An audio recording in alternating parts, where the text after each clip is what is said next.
Good evening, everyone. Tonight we have tonight is June 15th, 2022. This is the regularly scheduled Brookline Select Board meeting. Due to technical difficulties, we are starting the meeting at 6:48 p.m. 6:48. Present in the room on Zoom is myself, Dot Maggio, chairperson. Fact TV is here. Lee Parker, Dan Towler, and Leslie, what's your last name again? It's Zucker. I'll write it out so you can. Okay, Leslie Zucker. Bruce Mello is at Town Hall, as is Stan Noga. And is Mark Bills there? Yes, I'm here. All right, Mark Bills is in attendance, and our Fact TV assistant is Josh. So the meeting has begun at this time, and that is the attendance. Peter Barris has emailed me with a conflict that the Wyndham Regional School District is also having a meeting tonight that he is in person at, so he will transcribe our minutes through the tape. Okay. At this time, are there any changes to the agenda that select board members would like to make?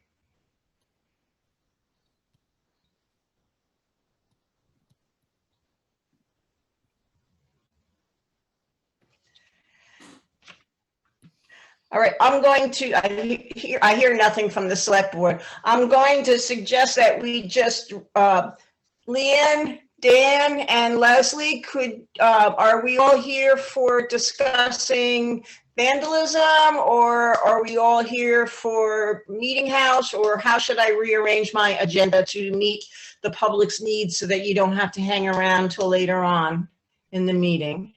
Thank you so much. I appreciate that offer. Okay. I am here to talk about the vandalism and such. So if that can be sooner rather than later, I'd really appreciate it. Okay, we'll be sooner. Leanne, are you here for the vandalism or Brookline Meeting House, or both? Brookline Meeting House. Okay, and Daniel? I'm interested in both. Okay, select board, I can hear you now in the office. Do you want to, I'm rearranging the agenda so that we can address the vandalism concerns here in Brookline. Is that okay with you all? Yeah, it's okay with me, but I was not able to communicate with you about additional items, quick items that can be put on the agenda that are not on the agenda. And you can decide whether you want it or not. There's a point on the agenda where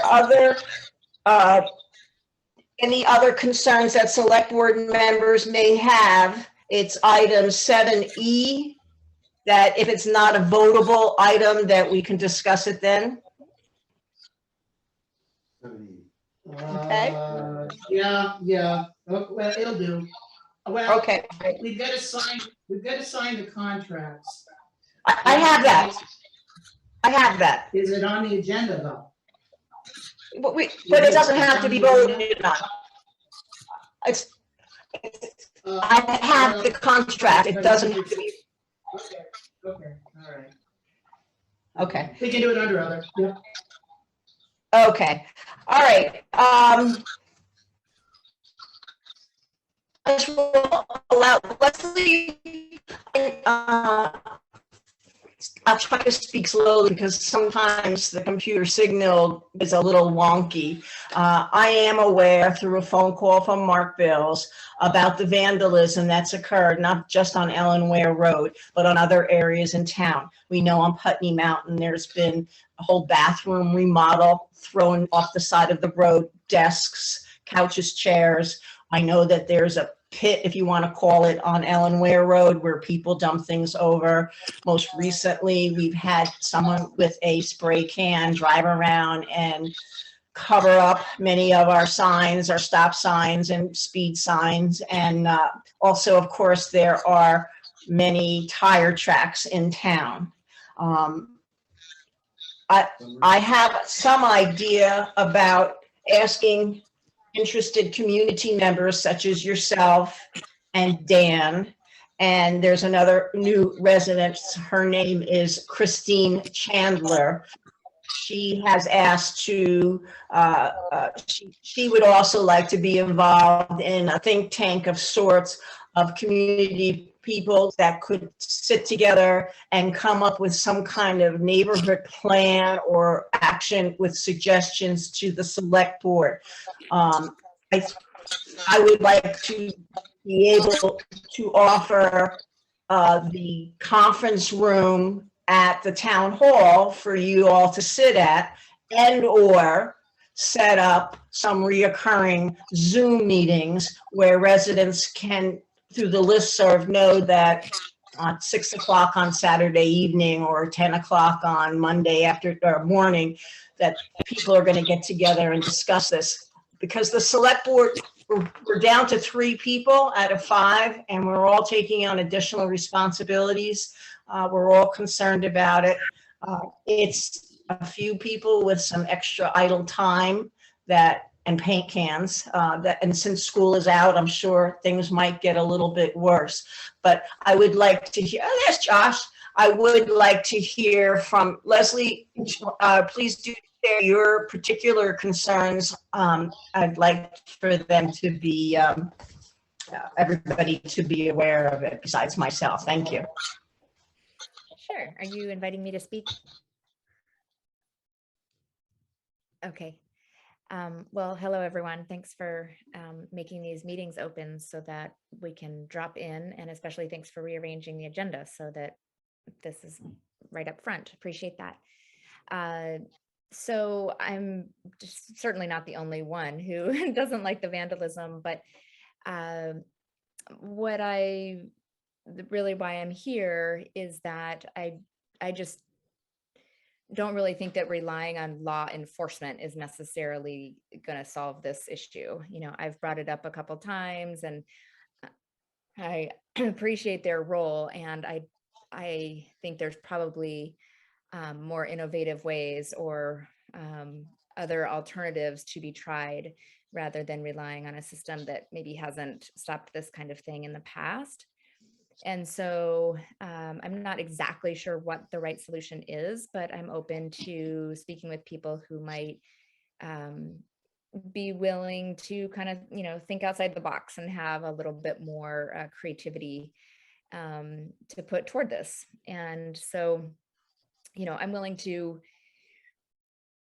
try some things. I don't know that they'll work exactly, but because I live in one of the areas that's affected the most, I kind of see the damage that's done and therefore have some little, I guess, motivation to be involved. And if there's others that are willing to create other options besides law enforcement, then I'm happy to speak with them as well.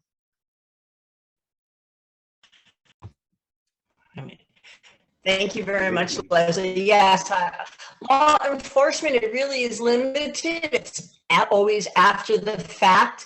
And unless we have residents that have game cameras or cameras that could catch the, like we caught some people at the town garage doing circles through some camera work.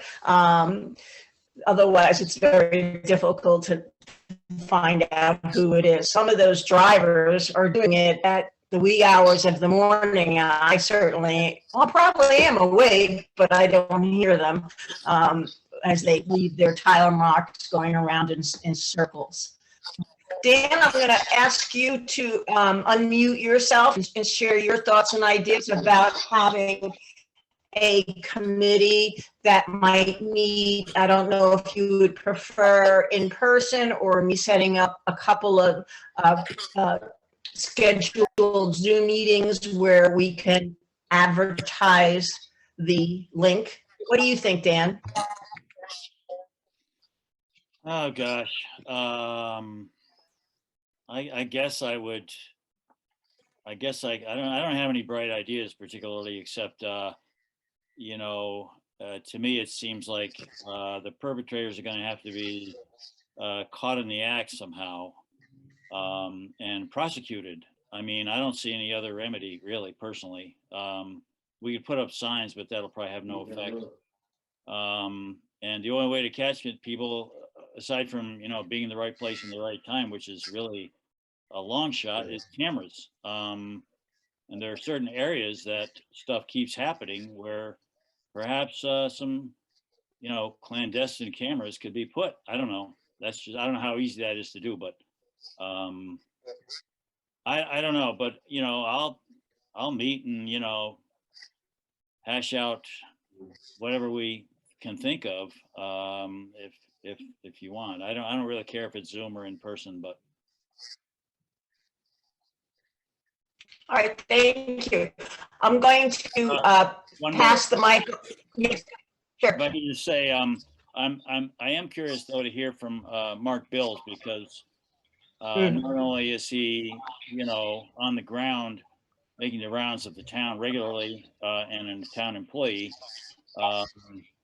and might have as good an idea as anybody, who's responsible for this stuff.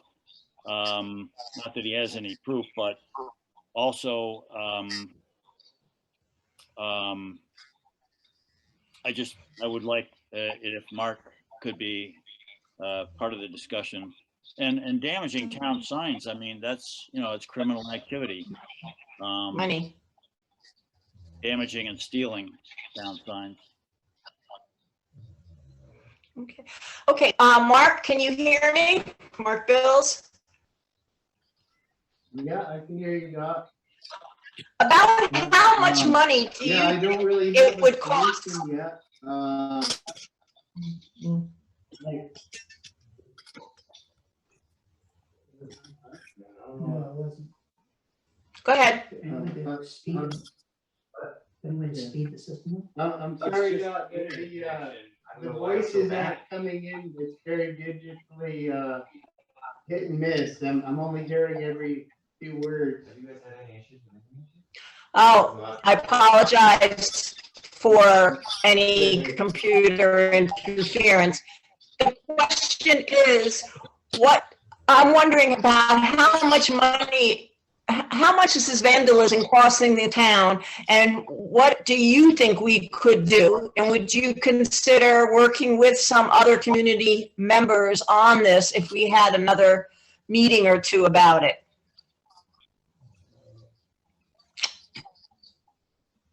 Yeah. Yes, I think it would be great to get more people involved in finding out, who's doing this. I did a quick tally. I took pictures of the vandalism to our signs, and we have several that are spray painted. And I went in the catalog that we order our signs in and got some average prices. They're around $70 a piece. Some of them are $100 a piece. A sign and a post, you're talking $175 with the hardware, and in my time to put them out there. So it could be as much as a couple $100 invested in one particular. And out there at the intersection of Grassy Brook and Hill Road, I've had I'm on the 4th stop sign and post that have been stolen from that particular section. There's also Ellen Ware Road, the end on the Hill Road side. They've stolen the Ellen Ware Road street sign. They have stolen the stop sign and post. And that one has been missing 3 and 4 times.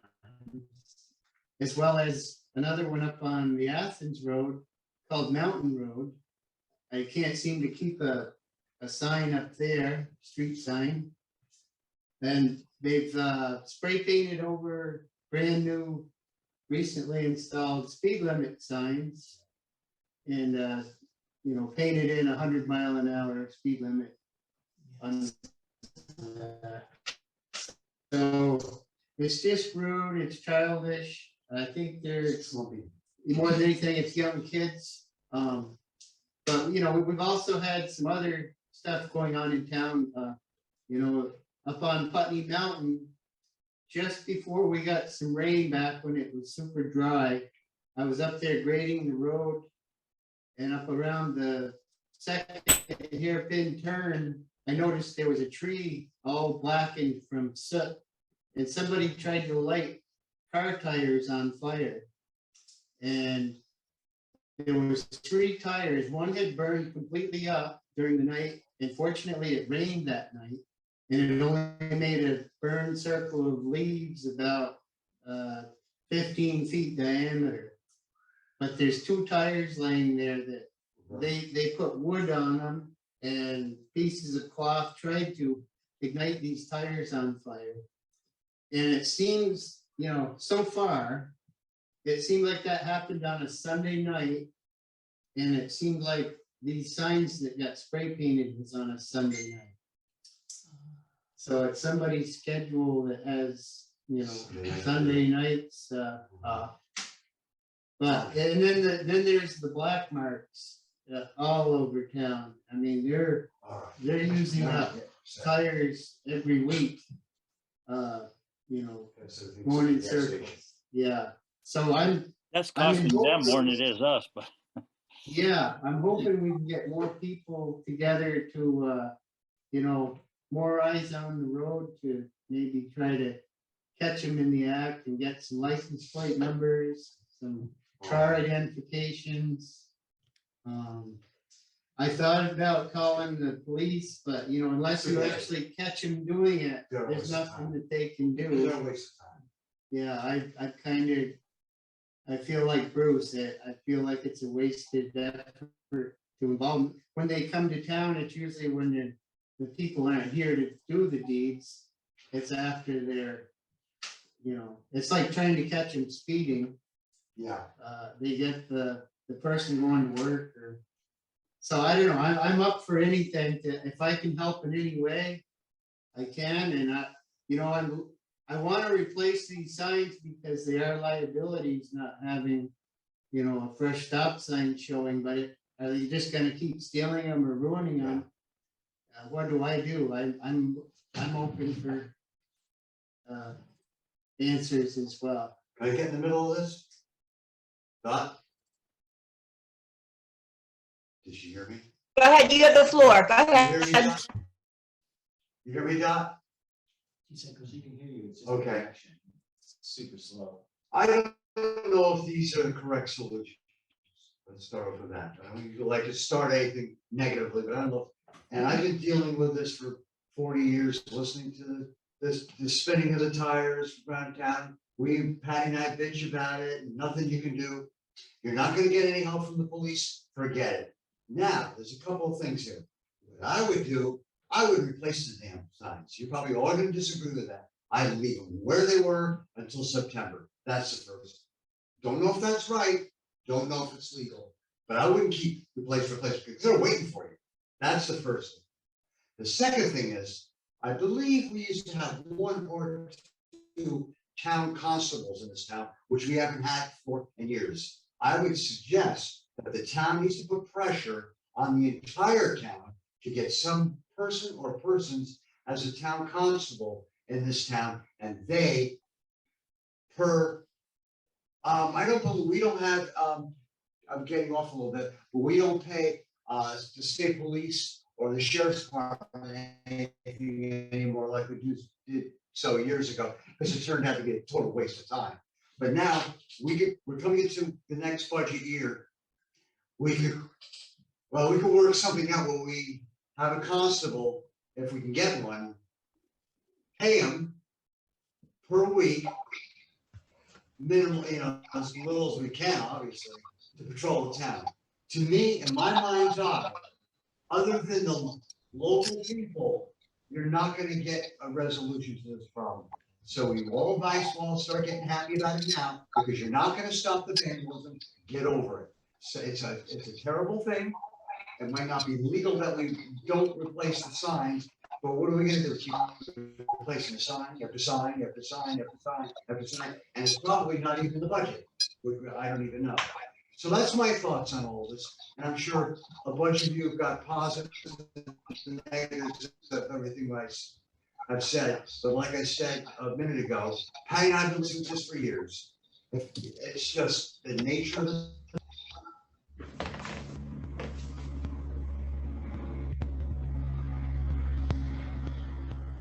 Bruce, I lost your audio. How about now? Okay, you're on. Okay, I'm just gonna end with saying, things are not well in this country right now. People are really upset about a lot of things. And it's like my cat acting out. These kids are acting out most likely because they have no frustration. They can't get rid of their frustration. This is obviously a little worse than I've ever seen it. I went up Eleanor Road Sunday after church, looked, I didn't see any garbage, but I'm sure Ms. Zucker was pertaining to maybe stuff that was indigenous and stuff, but I didn't stop and look. I did see the sign at Hill Road and Ellen Ware Road, my former road 30 years ago where I used to live, painted over. So anyway, I'm gonna stop now. I put a lot out there, and I'm sure there's some opinions there, so I'm gonna shut up. Stan wants to get in. All right, what I am going to recommend is that I put out a letter on the listserv that there are interested members of the community that would like to meet to discuss the quality of life issues in Brookline, such as yada, yada, yada. And I think I will set up and advertise 3 scheduled Zoom sessions that people can sign into and attend, one, 2, or all 3, collect some information, and then come back to the select board maybe in July with a report. I have asked one of our new residents who wanted to get involved, her name is Christine Chandler, if she would assist me in collecting this vandalism. She is also distressed about the tire marks and such, and she's agreed to do so. She couldn't be here tonight. She is going back to Tennessee for something. So if that meets with your all approval, I will work on that, and again, schedule at least 3 Zoom meetings and advertise them for residents or select board members and road supervisors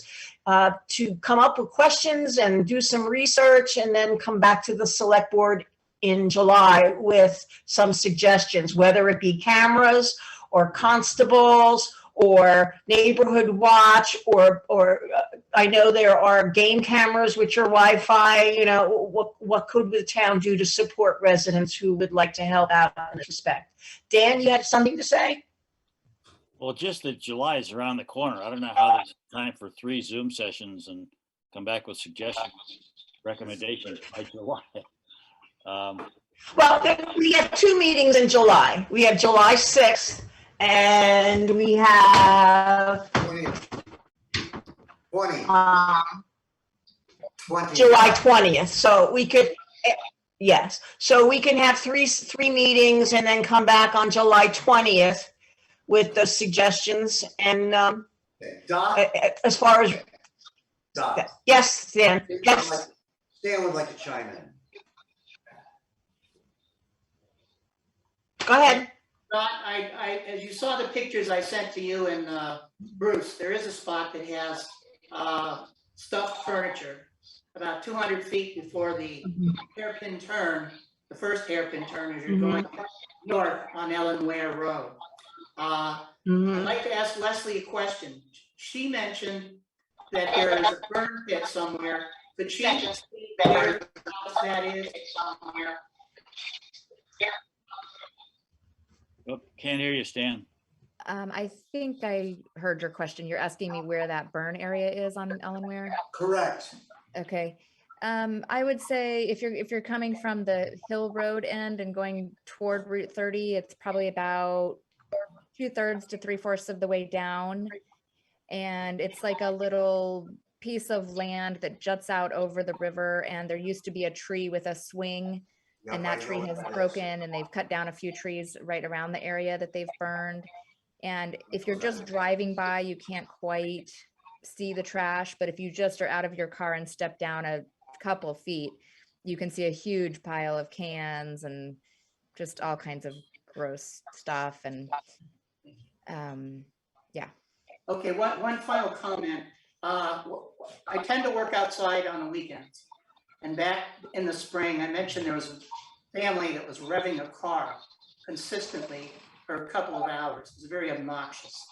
That same engine sound seems to exist, and there's tire marks on the road from burnouts between no, it's on between the Austin Cemetery, where the green bridge is, where the cement bridge is, to the elementary school, or now the daycare center. Last Sunday afternoon, if I hadn't been outside and tired from cutting down some trees, they were out there doing circles. I reflected on getting the camera and driving down there, because they were there, and they were there for a while. Probably I could have caught them, and I have no problem doing that the next time it happens and I'm available, for whatever that's worth. With camera. I have a short comment. Well, thank you, Dan. Go ahead, Dan. The area Leslie's describing may be in Townsend. Does anyone know where the property town line exists on that road? That rope swing tree is in Brookline. It is in Brookline? Okay. Yes, you're within eyesight of the town of Townsend and town of Brookline boundary right there. Okay. Yeah.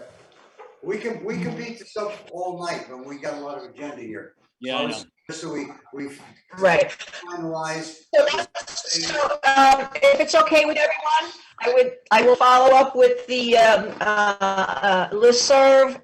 Should I do listserv and front porch forum, or just listserv? Well, it's a Brookline matter, right? So listserv will cover it, I guess, right? I don't know. He wants to know if we want to advertise this on front porch forum. No. And this, No. with warnings. I think just here, so that everybody would hear and maybe Okay. have input. Or one place. I think That's just what in she's town. asking. I think All right, I think just in town. I'll do it on the listserv. I'll do it on the listserv, and anybody can share it with anybody else, because it will be on a Zoom and you can do that. So thank you very much. You're welcome to stay on for future part of the meeting. However, I am going to move on and ask, thank you, Leslie and Dan, for your contributions on this concerning matter, and I'll follow up on it with the community. If we also are still amended the agenda to also address questions that Lee Parker may have, so that she doesn't have to sit through the whole meeting. So you have a question, Leslie, or are you saying, oh, she's saying goodbye. Okay. All right, Lee, if you're on, what can I help you with? Three different things.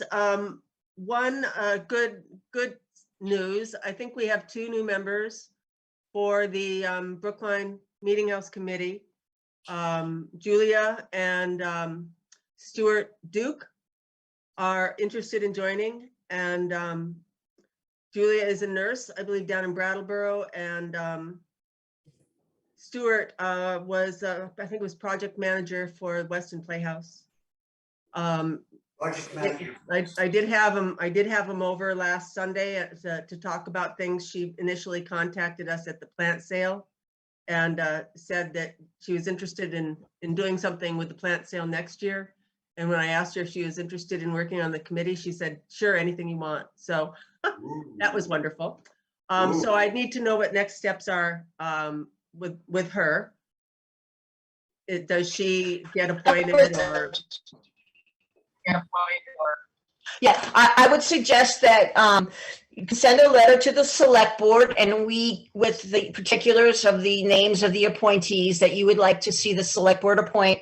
Our next meeting is July 6th, and I would be certainly glad to add it to the agenda. Thank you very much. That's wonderful to have more members. Are we gonna meet them?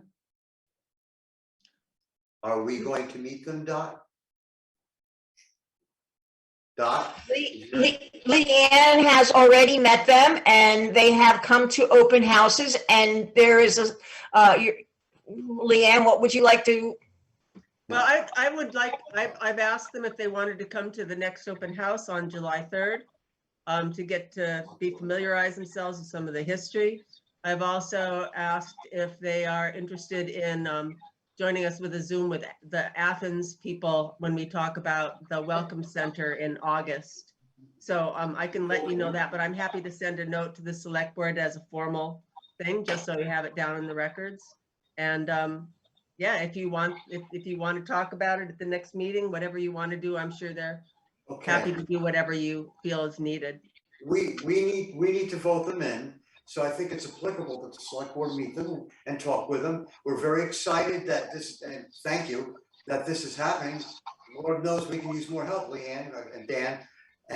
But I think it's appropriate that the entire select board meet these new people and then we go from there. Vote them in. So Bruce, does that mean that we will not appoint them as soon as we can, or we have to wait another whole month? No, They can still do it. Okay.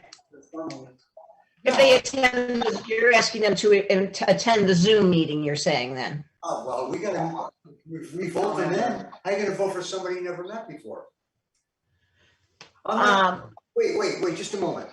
Leanne, excuse me, I'm not mistrusting you at all, but I haven't met these people. Neither Stan. And as far as we think, they should come here and talk with us. We want to make sure that they're right for the town. I'm sure they are. And like I said, we're excited about having new members, but it's our responsibility to make sure that they're the proper people for the meeting house. And I really would like to meet them. That'd be a proper protocol. That's the proper protocol, like Stan just said. So I would Yeah, say no Zoom, please. Yeah. In-house. Bruce, I think you have met them. I got some wood from him, but I haven't met him. You're talking about. Oh, right, okay. It was over Front Porch Forum. Real nice exchange on the internet, but that's it. I haven't met them. I've seen his house. He's got a nice house, nice spread up there, but I haven't met either of them. And that's fine. I just wanted to know what the next steps are, so you Okay. tell me. As far as being expeditious, just a second, Dan, excuse me. As far as being expeditious, Scott, whatever fast track you want to do, I'm all in favor of that. But I think that the select board needs to meet with these folks. I concur with Bruce's comment. I think that is the proper way to go about it. Not to be a pain or delay anything. They can still function like they want, but to do it right, I think that's what has gone on in the past. So I feel like Bruce does. Okay, Just, Leanne? Yeah. Could we have them to one of our meetings? I haven't met them myself yet. well, I invited them to a July 13th meeting, but that's the week that they're gone. They're out of town on July 13th, if that was gonna be our next date for a committee meeting. So they'll be hopefully there for the open house, and if not for the open house, they'll be there for possibly for the Athens thing, where we can arrange something independent. They could Okay, come on the well- 6th. Yeah. They could come on the 6th, Doc, if they're. Right. We will invite them to the July 6th Zoom Select Board meeting and have them introduce themselves in the beginning of the meeting like we're doing tonight before other agenda items. I'll Is that send you okay? the contact information, Dot. Okay, thank you very much. Appreciate And that. then the Just a next moment, item, Just a moment, please. No Zoom, in person. I guess I didn't make that clear. Stan and I would like to meet them in person. Thank you. I'm getting mad. I'm sorry, Bruce, but Zoom is the same as in person. I'm sorry. People can come by Zoom. Sorry. That's not a requirement to come in person. I'm not there in person. No, that she's probably Is she right? technically right, but it would be nice. All right, I'm not gonna create heat over this. You all do what you want. It would be nice, but people in the public meetings. I didn't catch quite what you said, Dot. There's an awful lot of great- Anything else? All right, Leanne, you have something else? Yes, I wanted to find out Anything else you'd like to talk about? Right, two other. Leanne? Yes, can you hear me? Can you hear me? The other one was about the painting contractor and maybe ETA on when you might be able to reach out to them so that we can get on their schedule. I'm getting a little nervous about not nailing them down.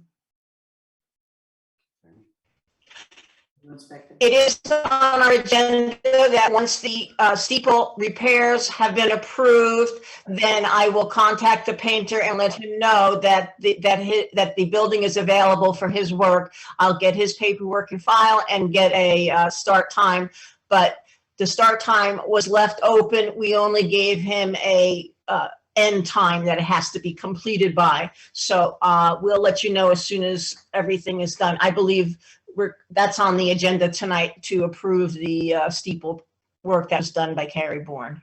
Great. Okay? That's All good. right. All right, thank you very much. All right, any other questions? Otherwise, I'm going to move on to the other agenda items. Dan? You got to unmute yourself. Are we finished talking about the meeting house for the evening? Well, Yeah, unless you have something more to add. I don't. Okay, All right. thank Okay. you. Thank you. All right. You're welcome. All right, we shall move on to old business. The first item under old business is the discussion about the bill from the Putney Fire Company Department regarding the May 1st fire on Purple Mountain Road.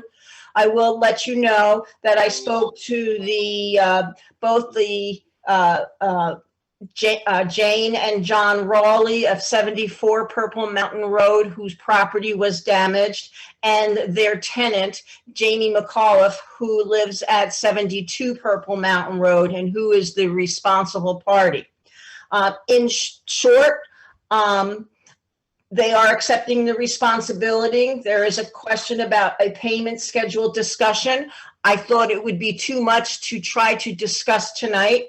What I am going to ask is there one other select board member who would be willing to meet with me to discuss all that came about, and then I can prepare, and we can, if we need to get some more legal advice, we certainly can, but I just wanted to share they are going to accept responsibility, both the responsible party, Jamie, and the backup will be the owners of the actual property.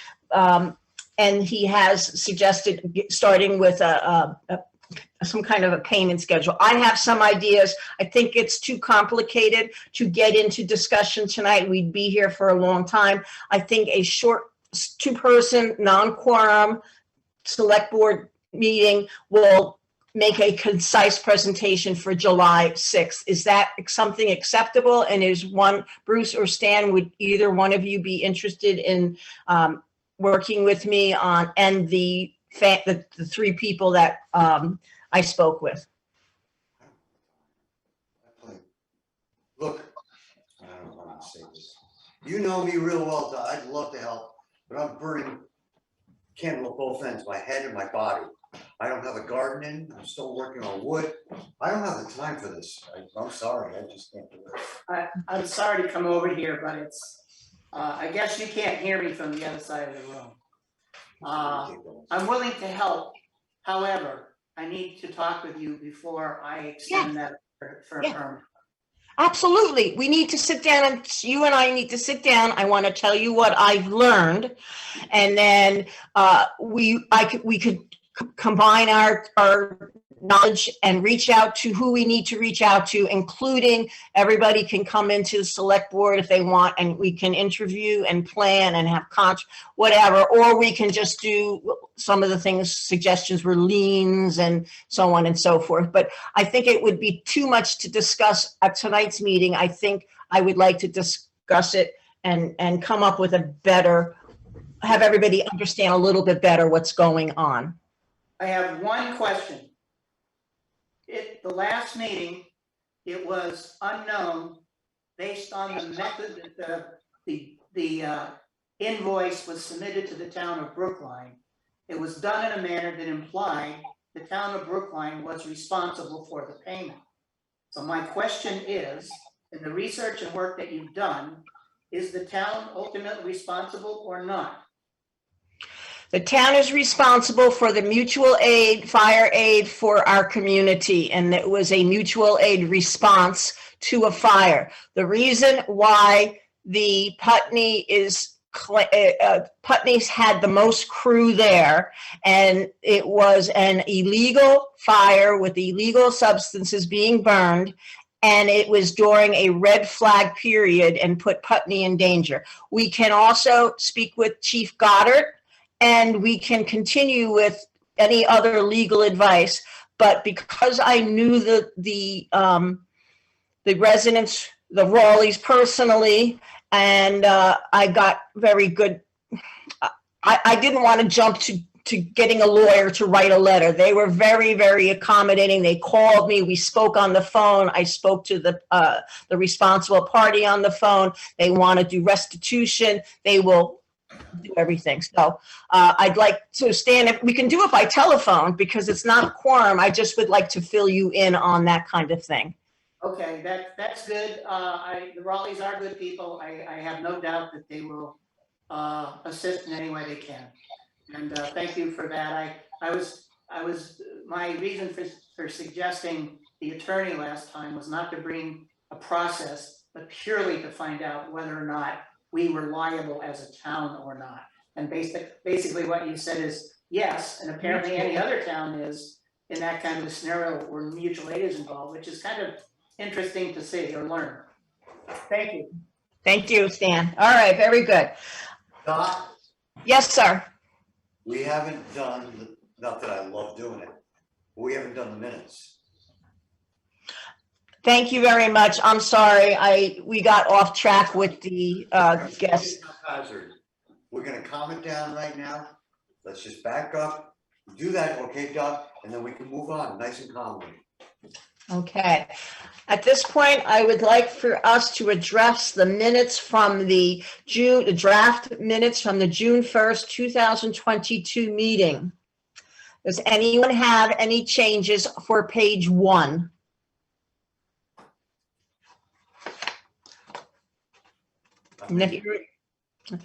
Does anybody have any changes for page 2? I had something. Purple Mountain Road collection, look at your thing there. Third line. Forest, I can't read my handwriting. By hose burned or something, didn't sound right. It's on the third line. Forest fire. By hose burned. A forestry hose was burned up in the process of putting out the fire. Oh, okay. All right. And- Okay, I'm all set. Okay. Any other items on page 2?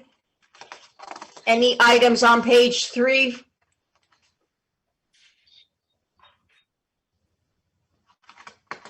Any items on page 4? Yes.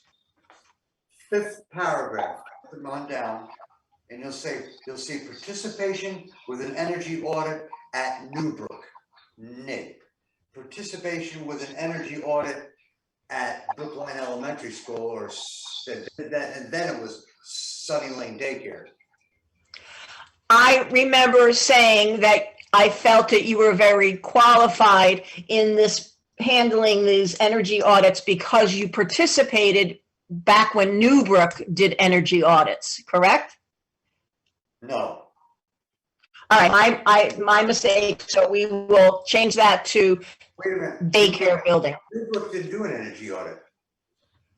All right, I guess I was thinking of the, You were thinking of Newbrook, you're Sky Tabasha. No, this is all about, in those days it was Sunny Lane. I know, I was saying that you were qualified because you worked with the energy committee at Newbrook. That's different. You said Yes. energy audit. You said energy audit. My mistake. That's what threw me. Okay. I got one other change too.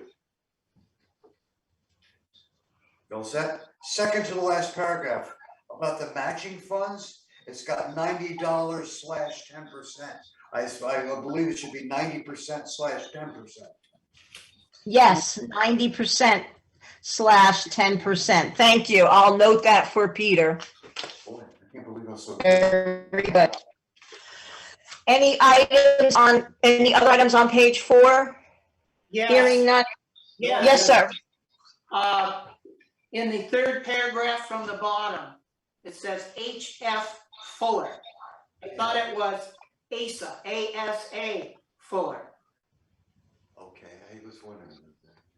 Is that- ASA, you are correct. ASA Fuller. I will change that and note to Peter that it's Asa Fuller in the cemetery we were looking for. ASA Fuller.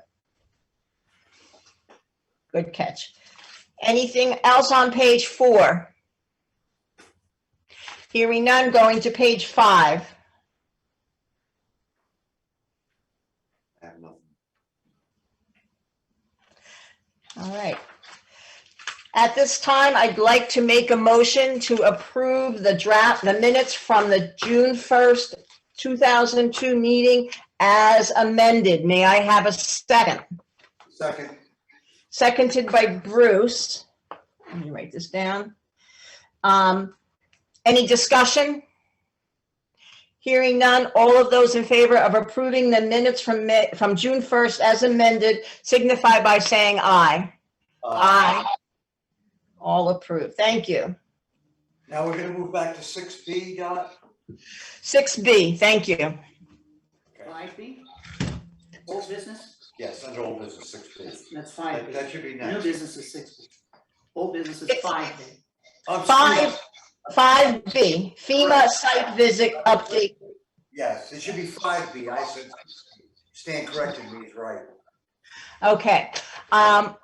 I spoke with Guy Tanza briefly on the phone, and he did, as reported at the last select board meeting, they had come to Brookline to do some evaluations. They have been 4 meetings, of which 9 hours on one day, 8 hours another day, 6 hours the third day, and another 1 hour on a Sunday, where where inspectors of historic values, mitigation specialists, and the like came in and worked with Guy and Mark, went around town and evaluated the amount of material that still needs to be purchased and the amount of labor, et cetera, estimates for putting back the roads to their original conditions, considering mitigation where needed. This morning, which is June 15th, Mel, our FEMA manager, was supposed to be meeting with those people that came on June 1st and completing the portal upload. I have not gotten an email back, but I do expect more information to be coming within the week. So there is no final date of reimbursement at this time. However, all of the work that needed to be done was done. And Mark, if you wanted to add anything to this? Yes, so the road repairs have been somewhere 90% plus completed. However, there is further repairs that need to be done. Some of those are culvert upgrades, upsized culverts to replace failed culverts. And after our last meeting with Mel from FEMA, the recommendation came that before we do any upgrades, that we need to do hydraulic studies on the areas where the culverts are to be upgraded and replaced.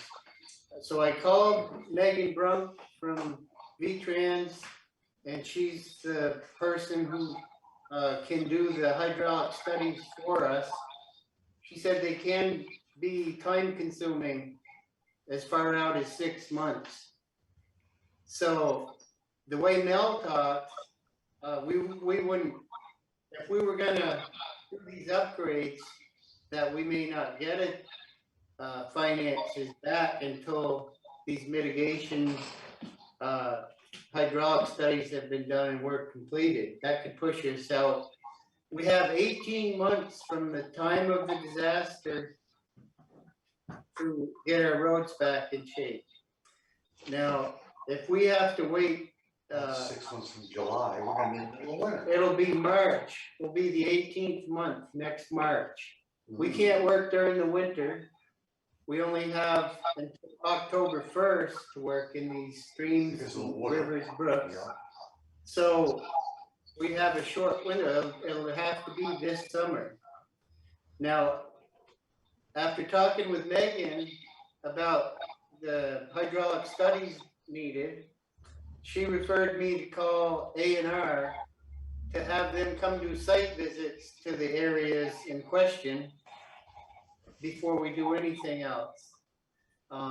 So I called A&R to set up a meeting to do site visits, and I have not gotten a call back yet.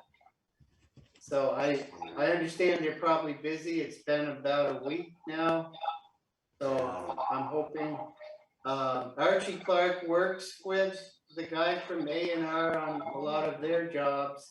And he said he would be meeting with him soon, that he would, refresh his memory that Brookline would like to meet with him.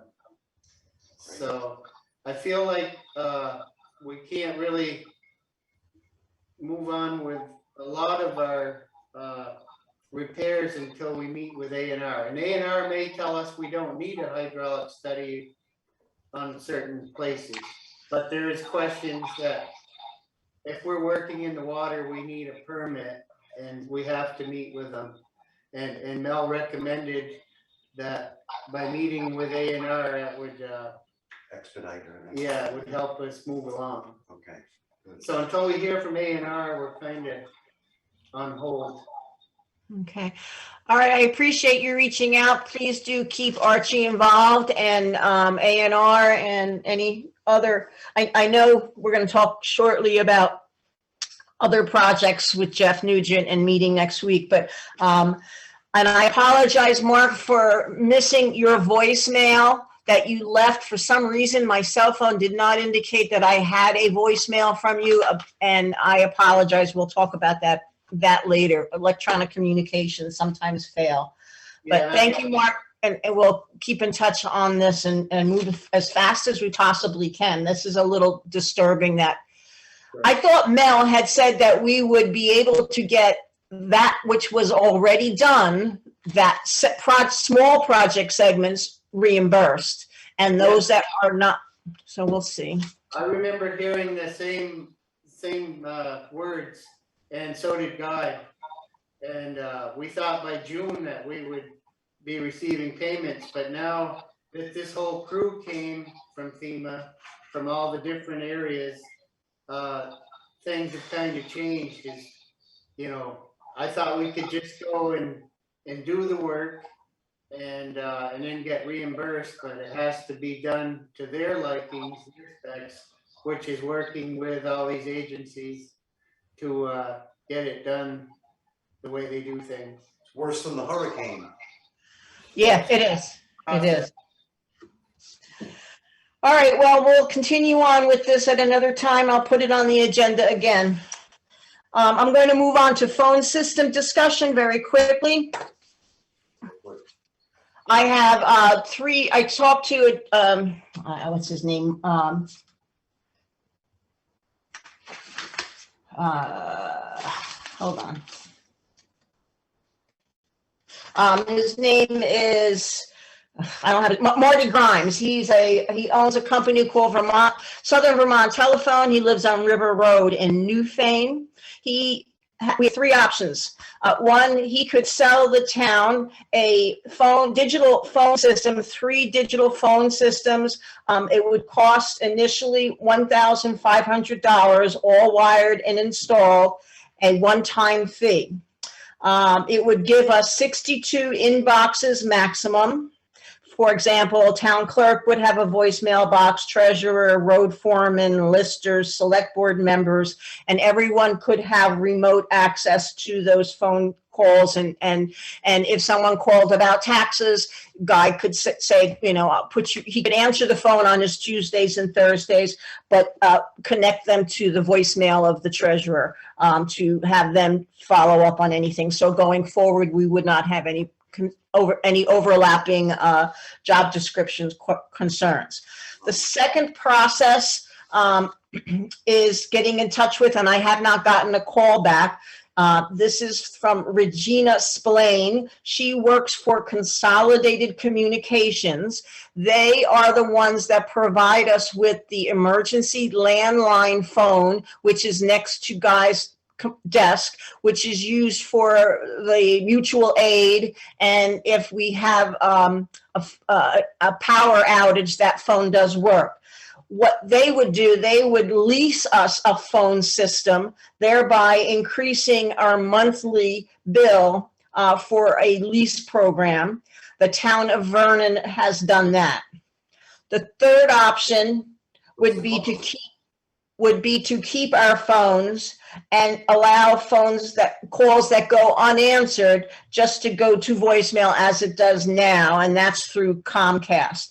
I would like to suggest, similarly to what I said for the fire situation, I would like to ask if there's a select board member who will work with me on putting together a more comprehensive presentation once I hear back from Consolidated Communications. Bruce, this might be up your alley because you like telephones. Oh, Jesus. I see your hand is raised. Okay, so Bruce, thank you very much for raising your hand and volunteering to assist me on this phone system project. Raise my hand. I said, You're Oh. obviously not getting it, Todd. You need an administrative assistant. You keep I asking, understand, but we don't at this time. what's that? But we don't have one. Well, what about that Christine lady? How about asking her? Maybe you get some help from Melissa. Maybe get help. So I'm burning the candle. Look, I'm done. All right, so you're not interested in helping. I mean, I can do this myself, but I may not be able to get it done as timely as we want for the beginning of July when we.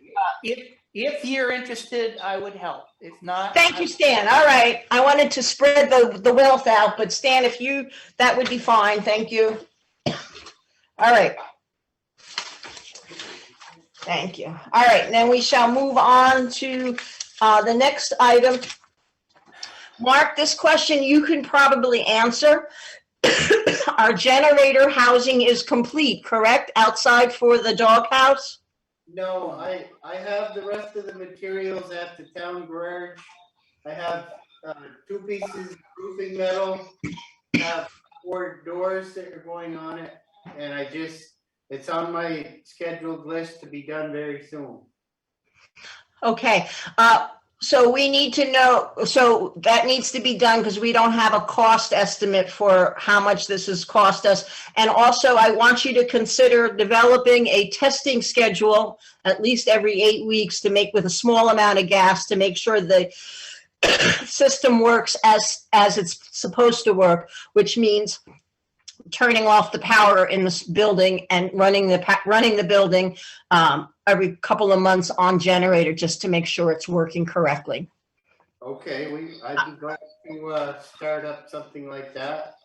If you could advise of me that in the near future. Okay, thank you. That would be good. And let us know when you get that building finished. Is there any other select board questions about the generator housing at this time? Will the generator be somehow attached to some mechanism inside that box so that if someone broke the hinges on the door, they couldn't walk away with the generator? Is there some kind of mechanism that's going to anchor that? Right now it's padlocked with a chain, and I was thinking that there could be holes that the chain could go through to be padlocked. We could maybe bolt it with some U-bolts. But yeah, we can, it's, the doors will be padlocked, but like you said, if the doors get torn off, we'll secure the unit to the structure, which is buried into the ground, and make an effort to make it. We need to, get a drill, what's a hammer drill? Go down into the concrete, just concrete under it? There is not concrete under it. So it's no, it's not really secure, it's just on the grade. Yeah, the posts are Okay, there. So, okay. All the more reason to have security camera in that parking lot. But that might be another discussion at another time. Bad spot too. Yeah, yeah. It's in a high hidden spot, person can go around the side here and screw it. Well, I guess that's that. Thank you. Okay, all right, so we're going to move on. The next one, I don't know really what to do about this. This is the IRA setup. We really should do it for the fiscal year 2021-22 for Mr. Bills. It hasn't been done. I don't know I don't even know where it's at. Any advice would be very, very appreciated. I know nothing about it other than Guy said everything was getting taken care of. I don't remember the discussions succinctly to be analytical accurately. All I remember was it was in the process of sign up with the bank. It couldn't be done with your credit union because the accounts had to be any money that was transpiring between the town had to go to that bank. So if there is an account, there's money that has to be set up for Mark. It has to go through People's Bank. It can't go through another outlet. That was basically what Guy said to me, Doc. That's about all I know about it, because he basically said, well, we're getting it straightened out, we're getting it straightened out. Well, here it is, I'm getting hot again, 8-10 months out, and it's not been straightened out. I do think that since Guy is no longer in the Treasury capacity, I can certainly speak with Melissa Brown about picking up this particular duty. Stan, what could you share with us? Yeah, I used to be the IRA administrator for a bank that I worked for way back when. So when it first came in, I was familiar with all the regulations. If, again, you find that Melissa is hesitant or whatever, I would be happy to help you or help Melissa if either of you felt it appropriate or necessary. Thank you very much, and I'm sure Mark will appreciate that too. Thank you, Stan. All right, we shall move on. All right, purchase policy, discuss updating and allowing for electronic RFP submission. Stan spent a lot of time and modified the current purchase policy, which has now possibly accepting electronic submission of RFPs or bids to the town. If you don't mind, I'll present what I'm thinking of, and then we can all discuss it, and they'll make a motion and follow through. I recall Bruce talking about how faxes seem to be a problem, and I understand that that may not be the best way to have it faxed to an unattended machine in the office, number one. Number two, I did bring this up because a vendor mentioned that he always emails his documents when he makes a bid. However, I think that if that's the case, we would have to set up another special email account that would only receive bids, and that email address would only be given to vendors once they request it. I'm thinking it's another layer of things that security is a problem. I'm a little hesitant about changing it, but I can be persuaded. So I will ask Stan, and then I'll ask Bruce what you all think, and then somebody can make a motion. I would suggest that we not have a need for a separate account. It purely, if we I guess I probably need to take a step back and ask a question. Is it fact, based on your concerns, that our current email address is not a secure email address? No, it's the fact that sometimes okay, Stan, you remember when you asked in an email recently that some of the things that you had suggested have not been addressed, or that maybe I dropped the ball on it? I went through emails and I have found draft emails answering questions to you that are still in draft form. So I am afraid that if this stuff comes to me, I may not notice it, or it may go into a file that, or I get so much email, even now in my select board. I have like 40 emails a day. So it's really, I need a clean email box. Google is telling me I don't have any more room because I have a personal Gmail account, and I have a town Gmail account, and then I have a medical Gmail account. And I just think that that's why. So is the town email address one that you use personally? You mean the Comcast one, or the dmaggio.brooklinevt? We're talking about the town email, The town not email. Maggio's email as a select board member. I believe it's, what is it, brook763@comcast.com? That's Guy Tanz's email. I'm sorry? Isn't that no, that's Guy Tanz's town clerk email. Okay, I thought the town select board had an email address. There is one. I haven't been in it in years. Okay, so what I'm suggesting and implying is that we use that email address, whatever it is, as the means of communicating or accepting email bids, so that it doesn't involve opening a new or creating a new account or adding another layer of security where we're checking on other people in the office. If it's purely for select board use, I think we've met the criteria of having it. And yes, regardless of how we're doing it, we are probably gonna get someone hitting an enter key when they shouldn't yet, and you're gonna get a draft. My suggestion is, in light of the concerns that have been expressed, is that we allow perhaps both the entity, the corporation can email us, but follow up with snail mail. yes. So that we get it 2 to 3 days ahead of the snail mail, and can be more responsive and more time sensitive to the process. That makes me feel much better. That makes me feel much better. Okay. Bruce, do you have something you wanted to add? I agree with what Stan's talking about. We have, unless I'm wrong, happens once a decade. I gotta lighten things up a little bit, Stan. This is going downhill. We have never had a problem with an RFP being sent to us. Is that accurate?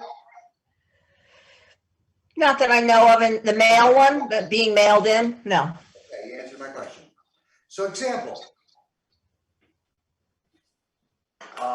Supposedly we're gonna approve an RFP tonight.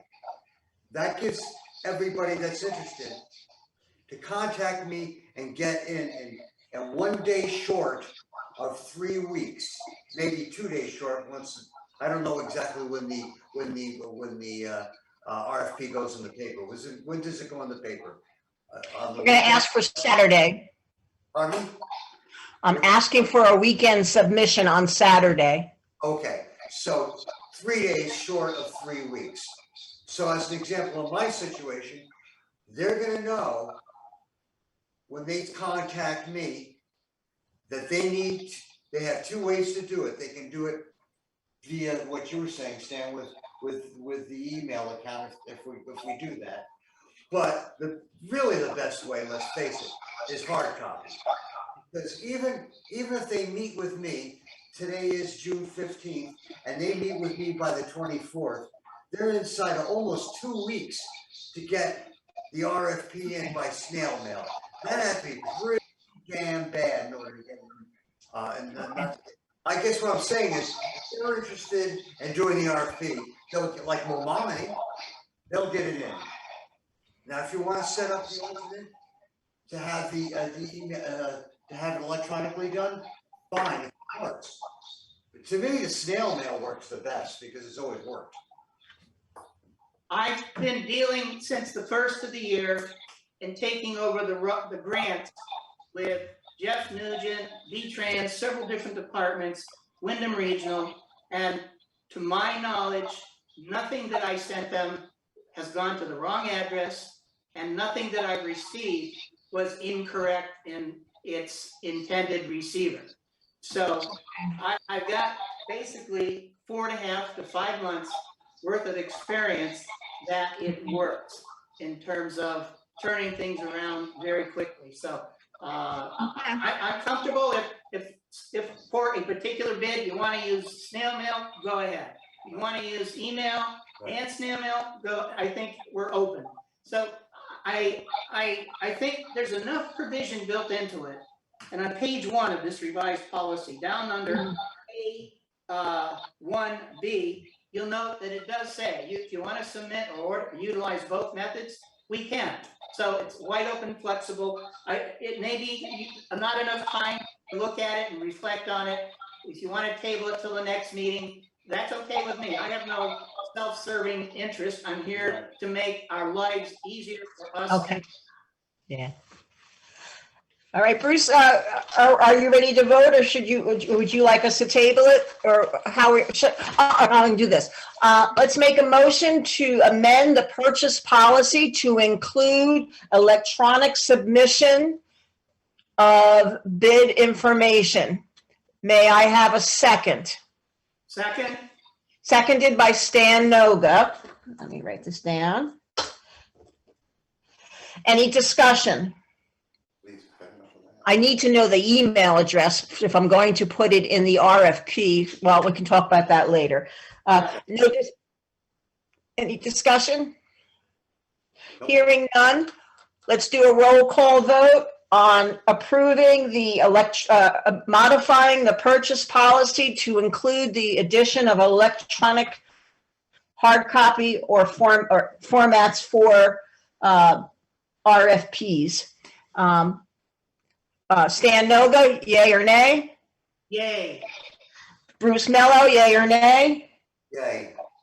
Dot Maggio, yay. The motion passes. We will modify our purchase policy to allow for electronic submission. Thank you very much, Stan, for your work on this as well. You're welcome. That's good job. Next the next item, the leaf blower paperwork. Stan, I can sign that warranty. I'm going to come in tomorrow to the office after my doctor's appointment.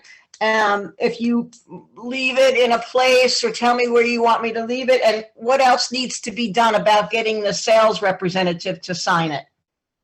I need to inform you that I sent it to the sales clerk Friday of last week. First thing Monday morning, sent it back to me. He checked all the boxes. He went over all the things with Mark. And he signed it, dated it the 20th of May.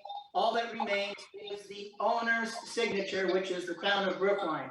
I assume that you as chair would want to sign it. I can leave it in the selectman's box on the wall in the town clerk's area if you'd like. Okay. And Is there an email address to fax it back to them or email it back to them, or should it be snail mailed? No, we don't have much time left. We're near the finish line. It has to be emailed back. Okay. And oh yeah, the email address is on the bottom of the document that you're going to sign. Okay. And just look at that. It's right after the hyphen. Okay. And if you want to email it, just do so. Let me know you've done it. I've got a copy on my computer, but I'd like a copy of the completely signed document for the file. So if you could just leave it in the same box. You'll get it. Okay. Can you hear us, Josh? Perfect. I'll get that done tomorrow and I will let you know and save the copy for you. Thank you very much. I'll put it in there right now. All right, we're going to move on. All right. I'm going to stand up for a minute. All right. Under new business, we have already discussed the vandalism. Under new business, Brookline Meeting House steeple repairs are completed. Inspection needed before releasing the funds. We'll have a brief discussion at this. Stan took some photographs, and we also received photographs from Kerry Bourne as he worked on the project. The remaining 50% balance due to Mr. Bourne is in our accounts payable listing. Is there any other discussion about approving that work so that we can release that check tomorrow? Just a moment. I'm not really answering that question, but I got an email from Judy as to whether to pay, to permit getting, and I told her to send through the check to us and we would change it if necessary. Because as of that email, I think it was yesterday or the day before, Kerry still hadn't submitted the up-to-date invoice that was inaccurate. I forget what was on I it. think you put the full 9,000 or something. I'm sorry, what? I think you might have put the full 9,000 and not have 50% of it. Right. So it was an inaccurate invoice that he was requesting, and Judy had called Barbara Bourne to get it resolved. And as of when that communication was sent to me, she hadn't gotten a response back, and she wanted an answer from me. And I said, well, no, let the check go through. And if the board has an issue that if we do not have that updated invoice, he doesn't get the money until the updated invoice comes in. And from the way I understand it, it hasn't appeared yet, unless you see it there, Stan. Let me look. Okay, it is in the accounts receivable payable. I agree. We will pull the check out. I will pull the check out, and when I go in tomorrow and tell them that until we receive an up-to-date invoice. My question is the work satisfactory to the select board's inspection at this time to release it once the invoice is updated? I'll let you go first. You've asked for 2 people, and as I said in my email, I'm not a contractor. I was not present, nor were photos provided to me of what was done beneath the exterior of what I could see. I can tell that there's flashing there. I'm gonna do the same thing I did with the job done by Chris Parker. Looked okay to me. It's structurally sound. It appears straight. Kerry is a hardworking, honest, diligent guy that, as far as I can tell, does the job right.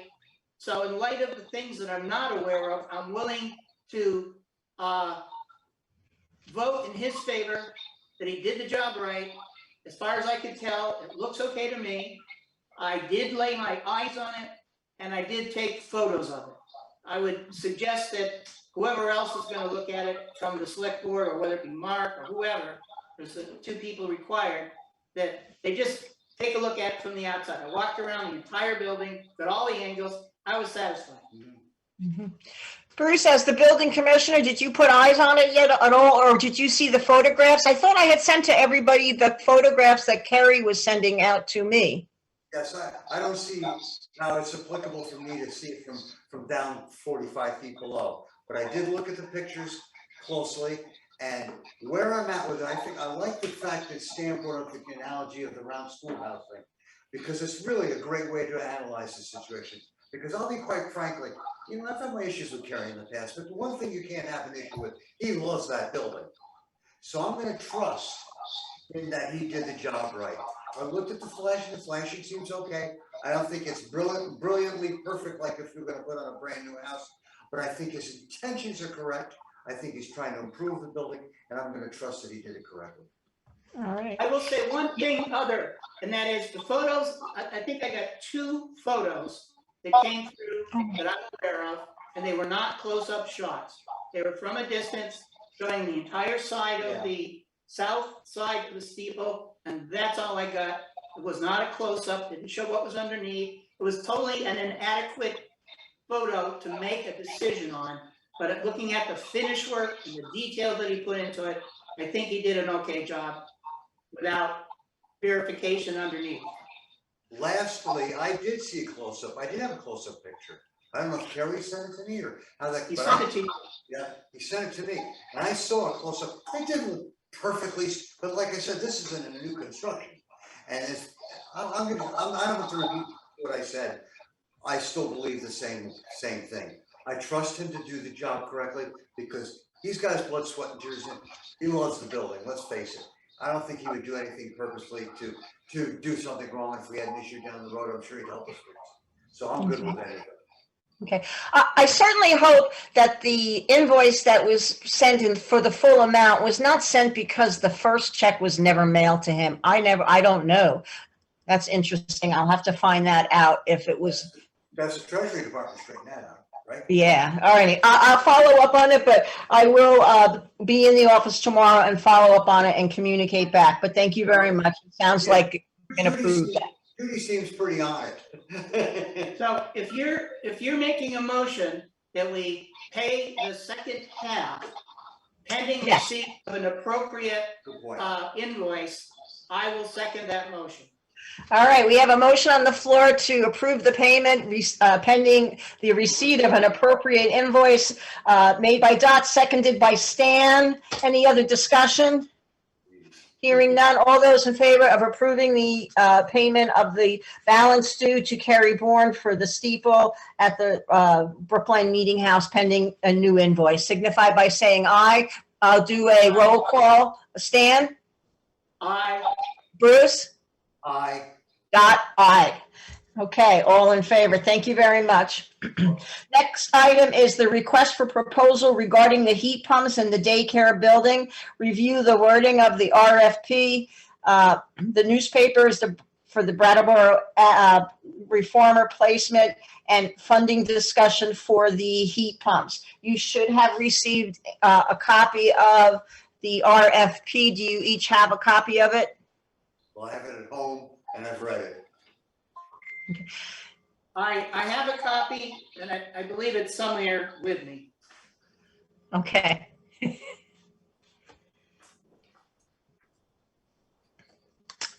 Other, okay. Do we need to add to the RFP the email address for electronic submission or No, not? I would, go ahead, Stan. No, Stan. It's I will answer that question, but then I have another comment to make. Certainly. That is, that from my perspective is dependent upon what the time needs of the town are. I don't know who we're talking about in terms of the bids. I don't know who will bid. I don't know, this is a busy time of the year for a lot of people. If you don't think that an email is necessary, I'll go with whatever snail mail, whatever you want to do is fine with me. As far as modifying it, if you want to go an email process, I'd be happy to sit down with whoever, and go over that to structure it so it enables that to happen as well, if the other members of the board are interested in doing that. Unfortunately, we would probably be missing Can't do the that. deadline because I will not be able to go into town hall until in the afternoon or after 12 o'clock. Okay. Dot? Yes, and I have to have this submitted through a portal early in the morning in order for it to be. We could tell vendors, I'll take care of it. okay. But in that RFP, it's to notify me. Okay, yes, okay, good. Let me finish. I've already talked to two of the vendors. One is gonna keep an eye out for it being in the mail this weekend. In the paper this weekend. The other's getting a hard copy from me because he's from out of the area, which he appreciated. So that's two. And anybody else that comes to me and wants to look at the building, I'm gonna tell them. If it's not, Perfect. don't say that, Bruce. Get the thing in the mail now, please. Let's, if we can, for this RFP, forget the electronic part. It would complicate things a little too much, plus we have a deadline of tomorrow. morning you said 11 o'clock in order to get that into the reformer, and I would really like to see that in this weekend. Okay. That still allows just shy of 2.5 weeks to do this. Is there any question about the wording otherwise from Stan or Bruce? Well, Bruce, you wrote it, so Stan, any question? You changed it, but I'm happy with what you did. Okay. Like I say, it looked satisfactory to me. I'm kind of, we never really voted, nor did we have a consensus that we were gonna take this step. The phraseology that appeared in the minutes and what I remember was, there was a comment that I would recommend we get a RFP. We didn't, again, after that, there was no motion, no status. And I guess I have a broader question is this, are we on a quest to make this, the daycare center the best rental commercial property in Wyndham County? It just, we've got $153,000 roughly that's been received on that from rental income, close as I can tell. And we have around $11,000 in an account now. The net is 141,000 roundabout that not, to my understanding and knowledge, has gone in any manner, shape, or form to the citizens in form of tax relief with a pending depression, a pending financial scenario with costs increasing that we have no room for in terms of, we got ARPA money, but we got to justify how we use it. I'm not sure this is the thing to do now. Okay, first off, ARPA money is not for tax relief. Do I understand that correctly? Correct. It's not for tax relief. Second I'm of not all, saying we should use it. I'm just saying Like it's you- not. It's not something. We had comments about there's lots of money. Well, the only lots of money is ARPA money. So what I'm saying is it going to be used for the school or not? And in light of the economy being what it is this, are they stopping heat pumps and solar manufacturing in the next 12 months? Why do we need to do this now? Oh boy, okay, let's do, all right, let me just think about this. Why do we need to do this now? Because we have a situation in that building, we just spent 10,000, and you'll probably say this is the reason why we shouldn't do it, but it's obvious. We just spent $10,600 on an antiquated system just to keep them running. But it fixed the problem, correct? For now. Even Hiram Knapp, I don't know if you heard this say, Stan, I know you're against it, but listen to me. I am. I know You're excited about something tonight. No, you have a right to be Take a deep against it. breath. You have a right to be against it. I'm good with that.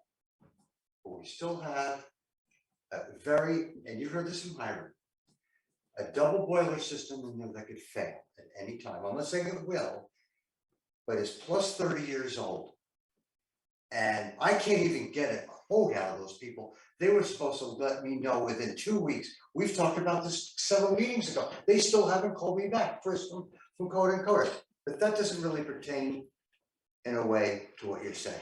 What I'm saying is we had to fix a very inefficient system just to keep the building going. Now going forward, by doing the heat pumps, eliminates that problem in two respects. First of all, it eliminates the maintenance factor that we've been having with that ever since you and I started back in 2014. That's the first thing. The second thing, it takes the stress off the situation. That building's gonna close. If that boiler goes down, that building closes. It's just that simple. And I went over and over with this with Hiram a lot. And getting parts, getting it fixed in the middle of January, like my father used to say, rots a ruck. They're gonna have to close for a period of time. And I tried to corner them and get a direct answer from them when I had a meeting with them about 6 weeks ago. Did you lose business as a result from what happened with the heating system? And they were a little reluctant to answer the question, but I didn't need to have the answer to the question. I got it through body language. I guess what I'm saying is, a long way around, that system that's in there eventually needs to be replaced. It's old and antiquated, inefficient. It costs those people in excess of $20,000 to run. By putting in the heat pumps, it cuts all that away. It takes it, eliminates it. It's modern technology. It's easy to run.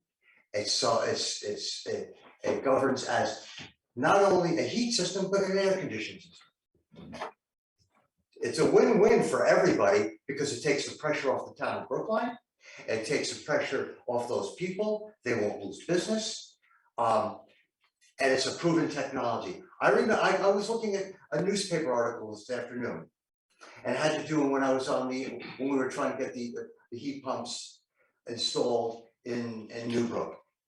Up and coming new technology. That was 8 years ago. This one vendor told me he put in 300 of these last year. This isn't up and coming anymore. This is becoming standard. The guy that came over to my house to boil my furnace, he's got one. People up to God, they've got one. This is not anything that's like in a trial and error situation anymore, Stan. And there's many manufacturers that are making them. So what I'm saying is, we're not taking a risk here. We're ending a problem. And if we go ahead and just keep playing around with gas boilers, and I did put that on the table as a choice, but they're still going to be buying gas. They're still going to be paying probably this winter. Who knows? We're five now. Because the heat 6, pumps 7. won't be in yet. No, the heat pumps will be in. I know one vendor told me if we had an approval on, this is what he said to me. I need to say what he said to me. He can order the parts in 4 weeks to have it installed. So if it was July 6th, August, by heating system, easily. He's committed that. He said, unless of course he turns around to me the next day and says, well, I can't get them. We all know where that's at these days. That can happen anytime. We do have in the RFP that the system needs to be installed and operational by October 15th. That's in the bid. That's a bid considered. Also, as a second vendor, because I've been in consultation with these people that looked at the building, and the second vendor said that he's booking out in August right now. So we don't have a problem with installation of this. This is going to be installed by heating system, according to these folks. The beauty is, if it gets installed in August and we have a warm September, late August, they're also going to be using it as an air conditioning system as well. They are completely on board with doing this. It cost them a phenomenal amount of money to heat this building last year. So much so as I convinced the board to give them a $4,000 break off their rental. And Stan, I disagreed. I wanted it to be $5,200 because that's the number I came up with. But they were okay with it, so it was great. But still, it wasn't fair what they went through. Irregardless of my relationship with any individuals in the building, it wasn't fair what happened with them. And now we have a situation where we're back to trusting that system. It's not a good thing, because even Hiram Neff said, I fixed it, but it's a 40-year-old system and other things are gonna break. So it's just a matter of time before those gas boilers don't perform. It could be tomorrow afternoon, all of a sudden they're leaking, and we gotta replace that thing. And in this market, I'll end it with this, and in this environment, we're gonna try and get replacement boilers, get people to come in and replace it in 2 weeks, 3 weeks, 4 weeks. And in the meantime, the daycare is DOWN. I think we need to think about doing the responsible thing. I don't think it's on you, Stan. I don't want to spend $80,000 on new pumps. This is going to end up to be what I think as reasonable. You guys are going to have to agree that it's reasonable when we look at this in July 6th. But I think, given what I've seen and given what I've reported to you, that we should entertain the RFP, and you all can vote it down on July 6th if you think I'm all wet. So I'm good with that. Okay, so should I make it legal by saying I make motion that we issue a RFP regarding the heat pump that Mr. Mello will take responsibility for? You talk about the And mailing so they list. can be dealt with this evening, so things can happen by July 6th. thank you for taking the time to go over that. And like I said, Stan, do you have any more different ways of looking at it? I'm willing to listen to it. Thank you, thank you. Okay, we have a motion on the floor by Stan Noga to have the RFP published. May I have a second? Second, Okay, seconded by Bruce. All those in favor of publishing the RFP in the newspaper for the heat pumps for the daycare signify by saying aye. Roll call. Stan? Aye. Bruce? aye. Dot? Aye. Okay, thank you. The motion passes. I'll get this in the newspaper, work for it tomorrow. Okay, grants and aid. It says sign and submit the intent to participate letter.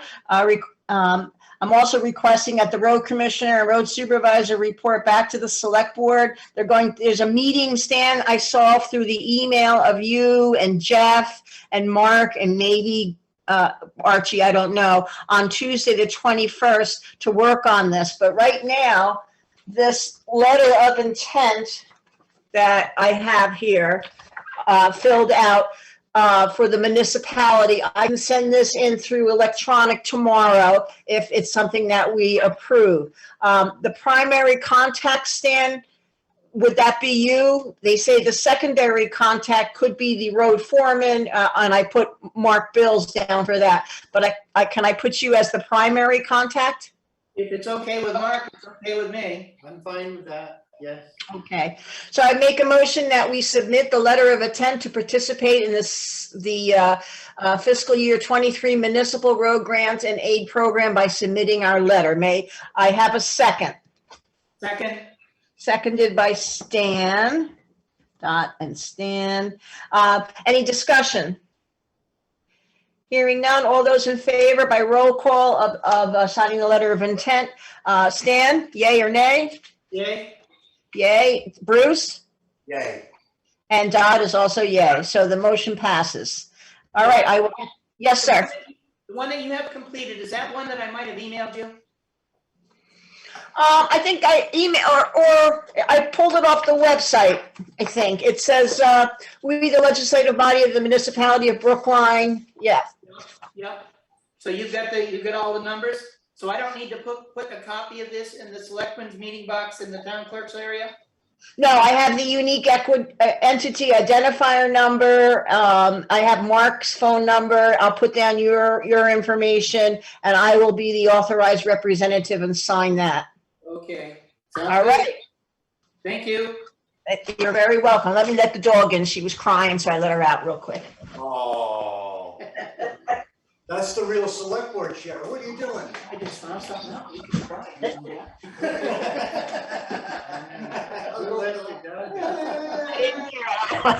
Okay, let's continue on now. The reports and updates, we can move through this.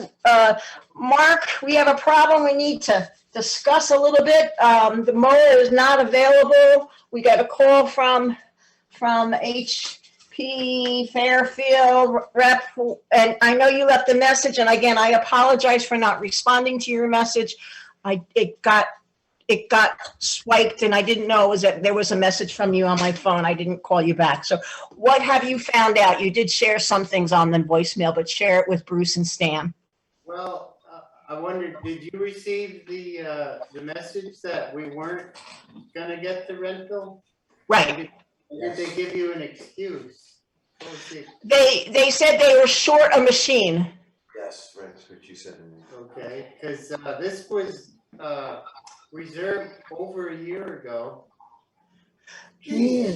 for 2 weeks. One early mow, which was the last week of June, because when I talked a year ago, it wasn't available on the particular week that I requested. I remember that. So I got the week later and we mowed. Because if you want, she says I can write you down for the following season. And that way you'll have it reserved. And I said, well, that would be great. And I actually called back up What did you there pay in advance? I mean, to ask for the reason on this and they wouldn't call me back. I left Mark, I have in front of me a note that's dated April 25th, 2022, that I wrote on this note, "Hi, I signed another copy last week for Judy to send to the insurance company. I'll email her and follow up," because I got this from Guy Tanza with a yellow note saying sign it. And I wrote back, I signed it earlier because they didn't send this contract until April. So we may have approved it and they may have put it on the schedule, but they didn't send us a contract until April. Okay, I also, because I didn't hear back from, this woman's name was Brenda from Maine, the HP Fairfield store in Maine, who does all the scheduling. I didn't hear back from her, so I contacted our sales rep for the leaf blower, this Casey Lyons. I asked him the same question, why are we not getting the mower? And he didn't call back right away. He was reluctant to call me back, and when he did, he says, "I'm sorry I dragged my feet." He said, "We're down a tractor," was the excuse that I got. And there was a town that wanted it, but they didn't want to pay the $4,500 a week as opposed to the $3,500 last year's price. So I said, well, will they know by the end of the day? And he says, no, I gave them to the end of the week. So it was up in the air. They wanted it for 2 weeks. So it was a little irritating to hear that we were bumped. So I called another place that I had contacted earlier, Peach Repair in Morrisville, Vermont, and they were about the same money if you added the deliveries. I had talked with Don about this earlier. They had 1 week of rental available in September. Oh, boy. So that's way down the road. That's useless. They had nothing that was of use to us for the time of year that I wanted it here in June. So then I got on the phone and I'm thinking, well, that didn't work out good. So I called Alta JCB, which is who we've been renting from with our excavator on wheels. And we rented an excavator on wheels and we rented a rotary brush hog mower and we did mowing with it, which that machine is no longer available, it's sold. But what I'm getting at is the excavator that we usually rent can accept a mower.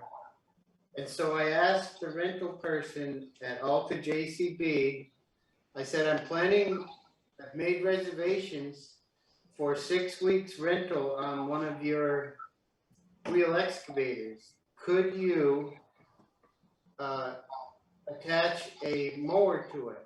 I said that would be a great help to our town to be able to rent your digging machine with a mower. And she said, oh, I think that's doable. I said, I'm waiting to hear back from you. As soon as you hear something, let me know. And I've not heard nothing. Back yet. Bug 'em. Thanks for trying. Like, you keep it up. I mean, So, if we could get that, that would be the best deal on. you're gonna have the wheel excavator for 6 weeks. Yeah, and So, we could and mow, it starts on June 24th, if I remember right? July 11th. I mean, July. I was waiting till after the fiscal year because we had over budgeted Okay. spent for this So, year. if my math is correct, you could do it at the then and you could hit it again at the end. Yeah, if needed, but that would just be, Right into that? I'm gonna, if I don't hear nothing in a couple more days, I'll make another call. They don't call back good there either, finding out, but that would be the ideal setup. Because as it turns out, the HP Fairfield mower, they call it a week, but it's really a 4-day. Right. Unlimited hours, so if you ran it night and day, you can put as many hours on it as you want. The other Right. company days, 50 hours. But, and then you had to pay trucking by the hour to get one here and there. So if I can make this work with, getting a mower attachment that we can mow, take it off, and then do the digging, that would answer all of our, And save us money. and save some money. All right, if you can follow up on that, and if they can send us any paperwork or contracts, if we need to do a special meeting or anything like that, if there's something that we need to agree on, you know, we will meet that need for the town, because I know last year we only got to mow once, and Right. as it was, so. Yeah, and I can already see the difference, Yeah. this year. There's Yeah. already not just grass, but there's young brush that, little trees that are already 6, 8 feet tall. Yeah. Because we last fall. All right, well, very good. Thank you for that, and follow up, please. Like, if I don't answer a message from you, call the house phone.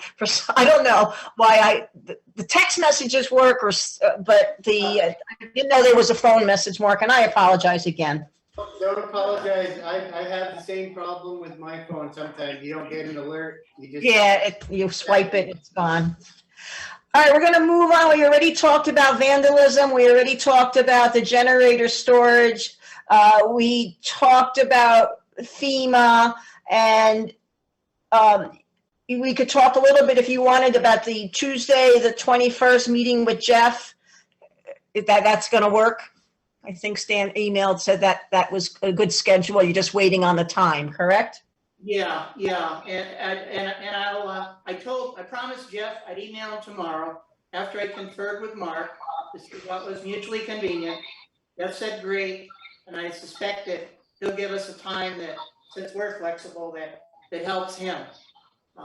So we'll be meeting with him on Tuesday, and then the lady that's responsible for that program and one other, who's a select board member in Burke, Vermont, who is running this kind of program for this V-Trans, is willing to meet with both of us or whoever wants to meet with her. So we have an understanding of what we're getting into, because as I mentioned to Jeff last week, I said, this is my first time around. I don't know what I'm doing. I don't know who I should be depending on or looking at. And I don't want to be sticking my nose where I don't belong.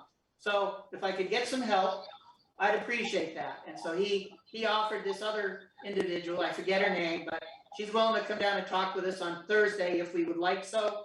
I told them, yes, I'm interested. If anybody else is, they can let me know now or first thing in the morning, and I'll confirm sometime with them for Thursday as well. All right, very good. Thank you, Stan. I know it's a lot of time on your part, and Mark. Mark, in the interest of moving on, is there anything else that you would like to bring to the select board's attention?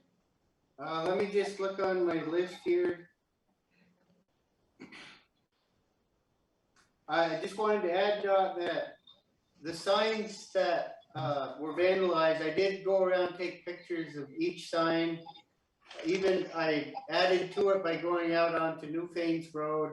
They had particular signs in the same close vicinity with a lot of, graffiti on the roads, and a lot of it got covered up. I took some paint thinner and different things to try and scrub the signs, and I was able on a couple of signs to get just plain black removed, and then the white is a different kind of paint that would not scrub off. Thanks for trying, but that's I was thinking that too. I found some used stop signs which I was gonna put up, but I'm thinking, should I hold off and talk to everybody first to get some ideas? I would wait. Let's get the community. Let's have one of those meetings, and then that would be a first question I would ask. You know, should we? You don't want to have the broken window syndrome, where if you leave things damaged, then more damage happens, and then we become numb to the quality of life issues. I think the more people that know that we're all feeling the same, we'd like everybody to communicate. If you see something, maybe get license plate numbers or identify the vehicle. Right. I happened to be, at my house on Sunday, and I heard this loud obnoxious, and then I could hear tires squealing. Yeah. And by the time I put my project away, I purposely went out of town to look. And I never saw anybody. I saw the fresh black marks even up on the far end of town.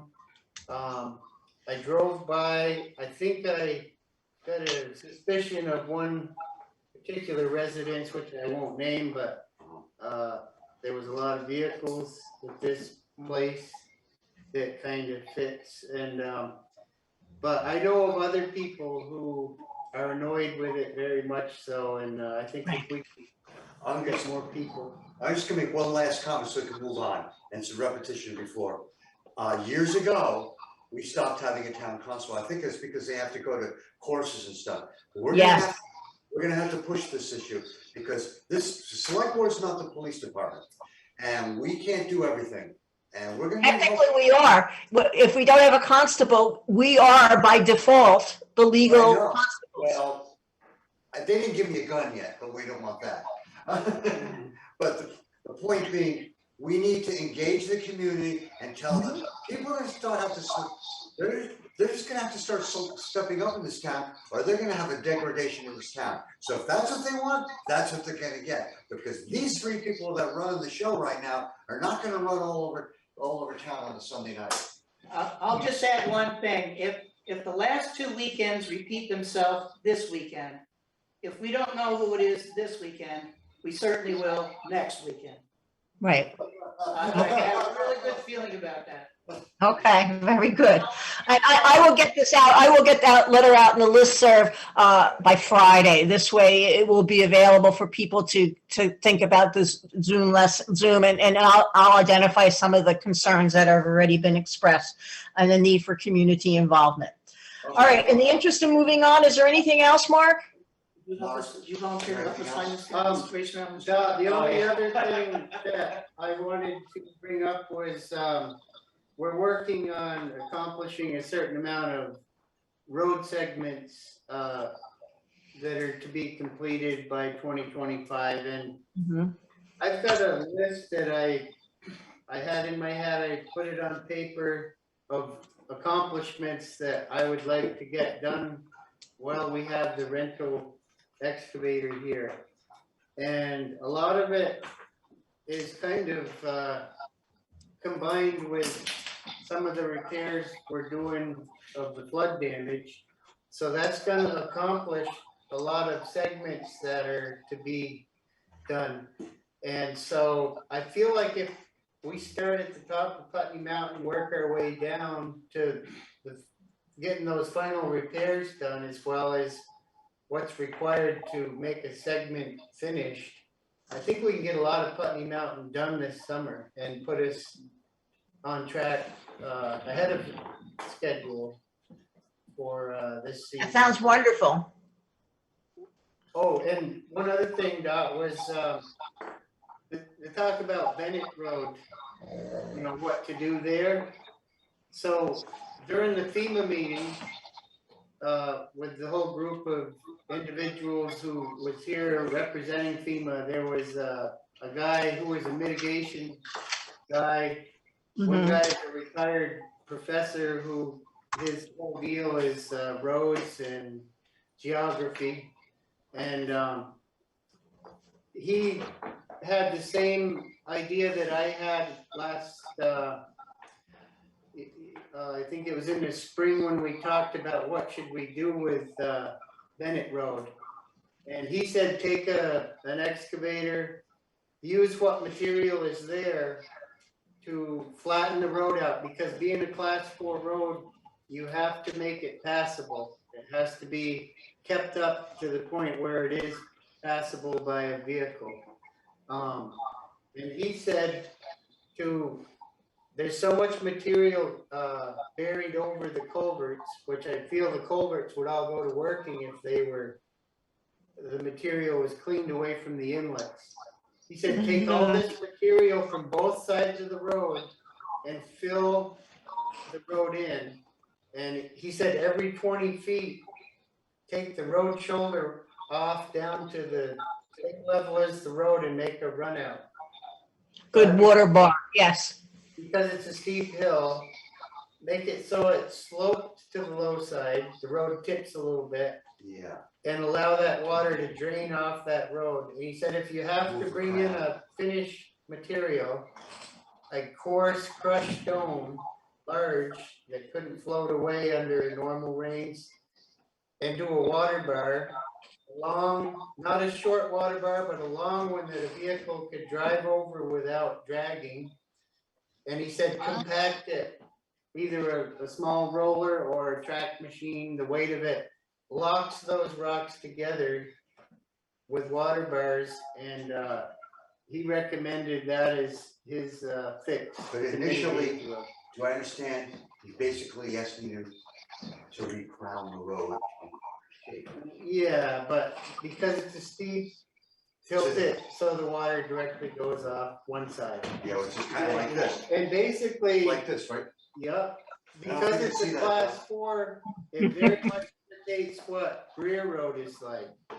And Okay. Greer Road is totally, we built water bars for that. And it made it through Irene, no problems. It made it through this last flood, no problems. So I think if we did the same with the, I'm thinking the rented machine, There you go. a day or 2, 3 to shape it and make it passable. Cause there's one culvert that is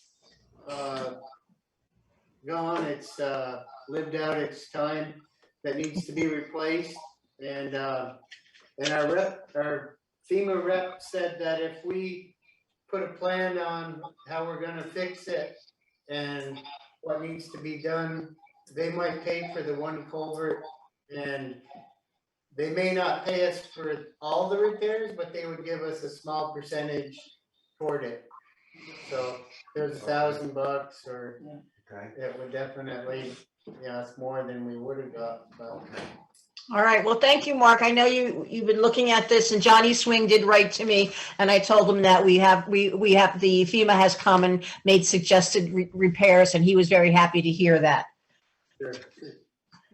Okay, well, I'm going to move along in the interest of time very quickly. If you have your agenda on my select board chair report, as you know, this past weekend, there was a small road race, a 5K race that Sarah and Chris Webb set up for the Falcon girls softball team, who missed the Girls on the Run race on Saturday because they were playing a championship game, which they tended to lose, but they really had a great improvement. So it was great to see the kids, and they had signs and a pit crew, so I thought that was a real nice community program. The next item on my list around Schoolhouse Memorial Garden, I put out the listserv memo. I've already gotten 3 different people volunteering, and it's only been, and today Julie's listserv, the Front Porch Forum came out, and immediately last night I was getting responses, and Julie's listserv came out today, so I'm expecting additional people that might be interested in doing the garden design. So that's coming along. I'll keep you in the loop. The Brookline Meeting House had a plant sale. They raised approximately $600. The Brookline Meeting House has requested the refund of the down payment for the storm windows that was received, that was due to supply chain problems. It's just not happening, and it should have been installed in January. Then they said May, and then so they've offered a refund the amount that was deposited of $1,531.89. So we will be getting that shortly. The donation was from Mr. David Shutt for the windows. They're going to postpone and wait and see what happens as the supply chains improve. Item number 5, the Brookline Meeting House is in receipt of the $10,000 donation from Mr. Howard Cutler, and that is the money that was being used to repair our steeple at this time. Reminder, Cynthia Now Memorial Service is on Saturday, June 18th at the Newbrook Firehouse from 1 to 3 p.m. The other item on my select board report Stan asked about the status of a report due to the state auditor regarding a statement that public funds are being properly used in the town of Brookline due no later than June 30th. When I talked to Melissa about it, she was unsure of really what that was, and then she sent to me a internal financial controls checklist for municipalities that the Newfane town administrator completes and then maintains in town they have an annual audit anyway from an they have an annual audit done by an outside agency. Stan, I don't know if you saw this or not, but was this the form that you were referring to? Otherwise, you need to contact Melissa and let her know what document or audit form that you were referring to, because she's unaware of it. Yeah, I was looking up requirements on things, and it may even be on the calendar over here on the wall. I haven't looked, but the informational or legislative requirement that I reviewed or statute referred to this being necessary and required by the 30th of June every year. I had no idea what it was about, but like a lot of things, we go through without looking at calendars on top because of all the things that are flying at each one of us. I just mentioned it so that she's aware of it, and she already is. She can, she can just take care of it. But it sounds like I need to do, and she needs to do a little bit of looking into it to determine exactly what it is.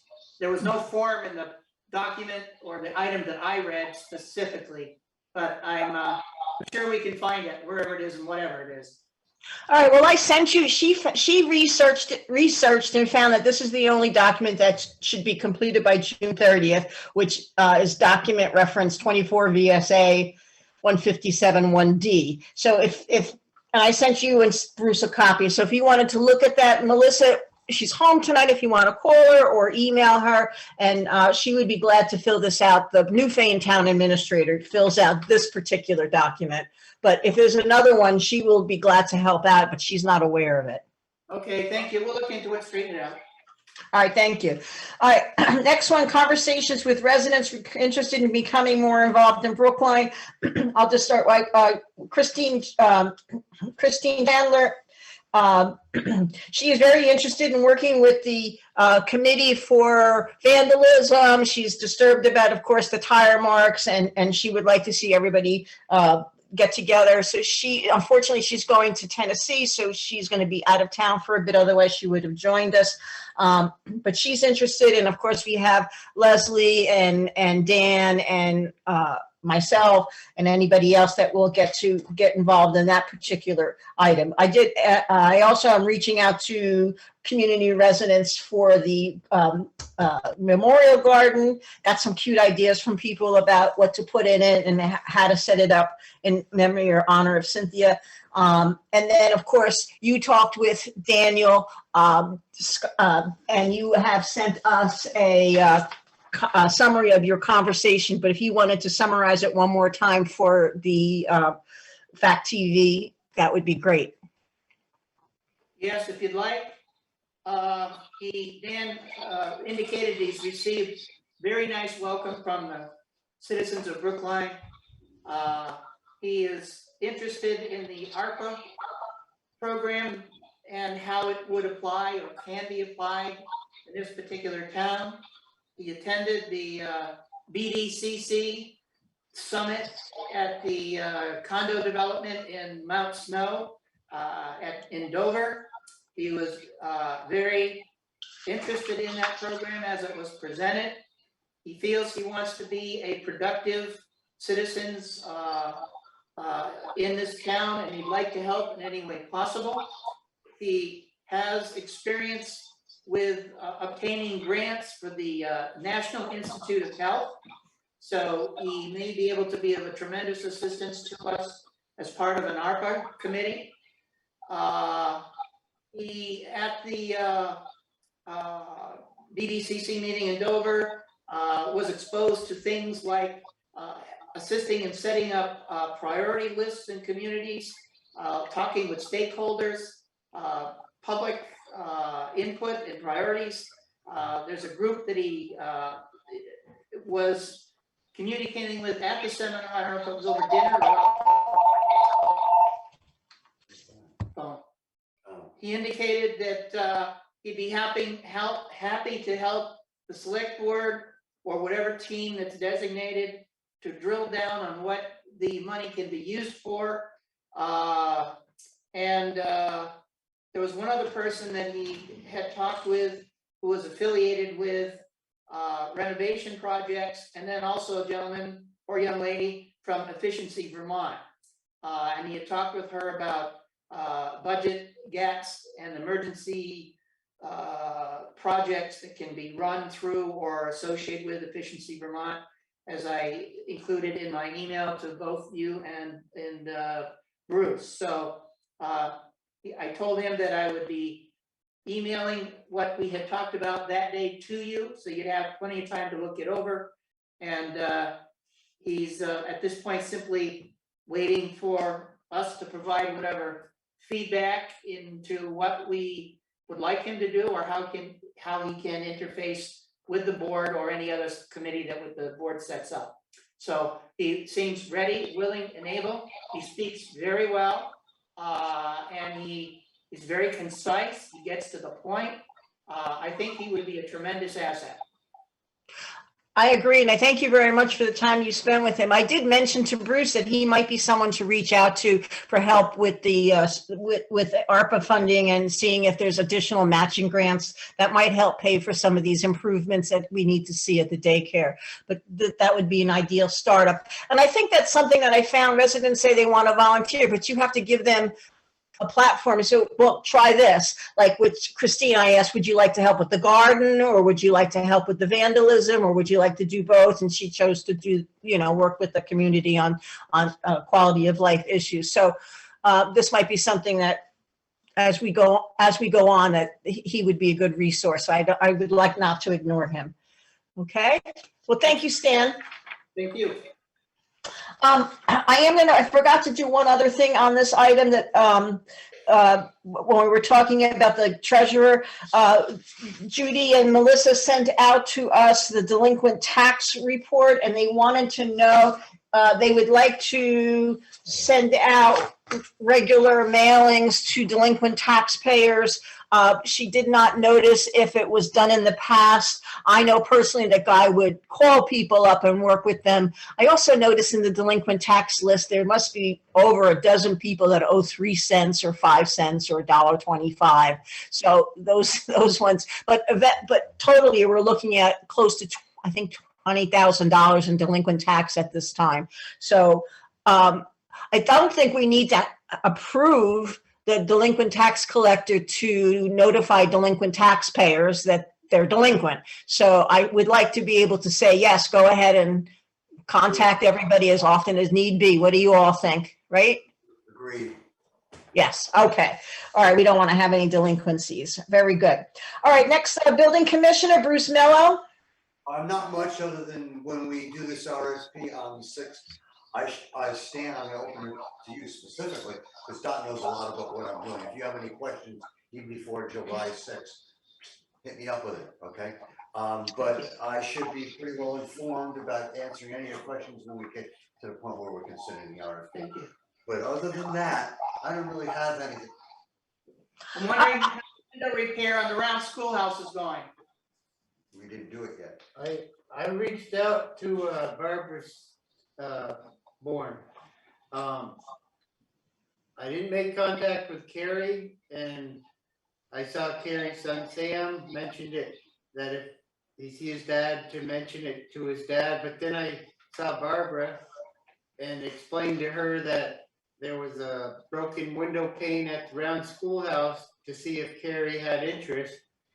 And she said, well, is it just a matter of replacing the window pane and the painting? And I said, yes, I believe that would be all. And she said, oh, I might be interested in that. She does that. Barbara does. So I asked her to contact one of the select board members Okay. to confirm. I could float her an email if you want me to, Dot. All right, well, you can do that. That would be good, Bruce. I had sent them an email too, saying that Bruce was going to get in touch with you, but that was 3 weeks ago. Okay. So if you want to follow up, that would be good. I do have one question for you, Bruce. I'm done. I have a question for you that you, based on an email that you had with Margot, should all of our buildings be ADA compliant sooner than later? The daycare, the church, and the town office? Why? Well, you said that some of the grants are dependent upon ADA compliance. Okay, well, if we get to the grant situation, yeah, that goes, I know you're pertaining to. You're pertaining to what Margot responded back to me after she gave me the information. Okay. Yes. That one particular item, we would have to be ADA compliant in the school. I was a little upset about it because the school was built in 1927 and they've never had ADA compliance, but they're inventing all kinds of rules when they want to give you money. But that is not really going to pertain to us because of the restrictions that they're putting on the situation. The daycare itself, I haven't asked Susie if any of her daycares are ADA compliant, but they've never mentioned it to me. And like I believe we spoke to on the phone, in order to make it ADA compliant, we'd have to rip out a bathroom, make it larger, and have to be a swing around, you have to change the fixtures. So now we're getting into grants and getting extra money. It just confuses the situation to what we're trying to do now. I don't see where we're getting any help with the initial things that I'm trying to do in there from anything that she proposed. All right, well, I just following up on the question. So it was something that I know. Mark, we got to get those parking signs up though this summer. Okay. Yeah. All right, well, let's move on again. Highways and grants. Stan, I know you've been very busy. I don't know if we covered most of it already, but go ahead, Stan. Well, we need to execute the contracts for the 2 people that we accepted bids from. Yeah. And so I did contracts. Each contract has a little bit of different phraseology in article number 1 of the contract. If both of you or either of you read the. I did. Where is it? There's and if you find anything that I missed or did incorrectly, please let me know. Oh, here it is.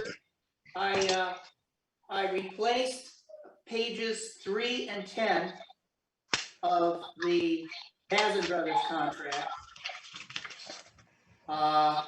Specifically, page 3 in Article 10 regarding work contract changes. The phraseology that I had in there, I know what I was saying and knowing what I was intending to say, but setting it down for the night and looking at it again this afternoon, I realized there's a much more concise and clear method of phrasing Article 10. So I changed Article 10 on both contracts, which is on page 3, so that it now reads, changes in time, cost, scope of work, etc. shall be documented and take effect if agreed to when all parties to this contract execute and date a project work change order. And in the case of Basin Brothers, it's Schedule D. In the case of all states, it's Schedule C. Okay. The other thing is, I, not having had experience with this, and I'm very dependent on, I guess, all 3 of you, is in the past, when we've had asphalt work done, in dealing with Article number 4 on page 1 of both contracts, I did not know how many days after receiving invoices the town historically, or what is standard operating procedure for number of days it takes to issue a check for the vendor. So, again, on Basin Brothers, we get $64,160. And I don't know if they wait to the end and bill entirely, whether they want money up front, whether there's a 3 or 4. They did not state in their response to our RFP, nor did we ask them to outline it in our RFP. So if I'm gonna, as I'm sitting here, think, how can they be helpful to Bruce? Is maybe he consider, if it's not already in there, allowing the vendor to indicate or negotiate with us how they would like payment to occur? So we don't have to deal with it when we go to execute another one of these contracts. If I could interject at this point, one of the reasons why we did a down payment, well, no, that's not, that's neither here nor there. I hear what you're saying. They did not ask for an early down payment. They expect, we usually do the payments within 30 days upon invoice. Okay. If So that should I helps. should I simply put 30 days in on both of these contracts? 30 days upon receipt of invoice. Yeah, an inspection and invoice. Yep. And if you sign pages 7 and 14 and leave a space for me, when I come in tomorrow, I can sign my name to it if this is something that you want, or we could do it at a, you could just call me up and say it's on the desk and go on and sign it. I think I'll be driving fine, but Okay, I missed the first part of that, I'm sorry. page 7 and 14 of the contract has signature lines for everybody. Oh, yes. On this one that I'm looking at, yeah. Yeah, you're absolutely right. I'm glad you brought that up because that's one of the things we need to talk about. On the one that we did for Archie Clark, for the winter work, on page 8, we had a place for all select board members to sign. And so that is, one of the questions, are we going to keep with that format? And then on page 10 of the one with Basson Brothers, they had those 16 conditions. And they wanted an authorized signature by the town where it's dated, signed, and print your name. And I left that open for your signature on that page. And you'd also again be signing page 8 along with the other select board members, unless the attending select board members here tonight want to change that and do something different, have Dot sign only in both places or have the entire select board sign on both pages.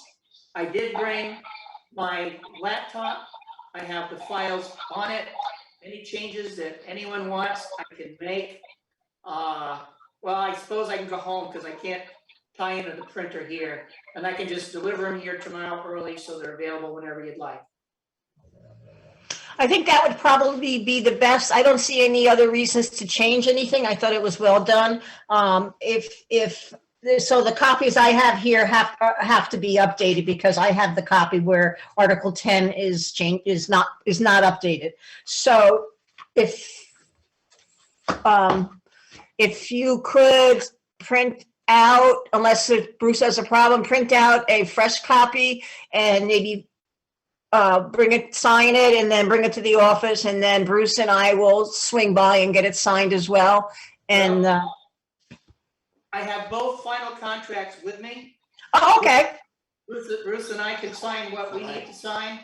I've got pink stickies on the front page of each one indicating where you are to sign. And the only one that you're to sign, Dot, is again the one with Basson Brothers because of those 16 restrictions they have. They want a representative signature. That is not the case with all states. So there's one for you to sign, and then there's both of them for all of us to sign, assuming we're doing what we did with Archie Clark.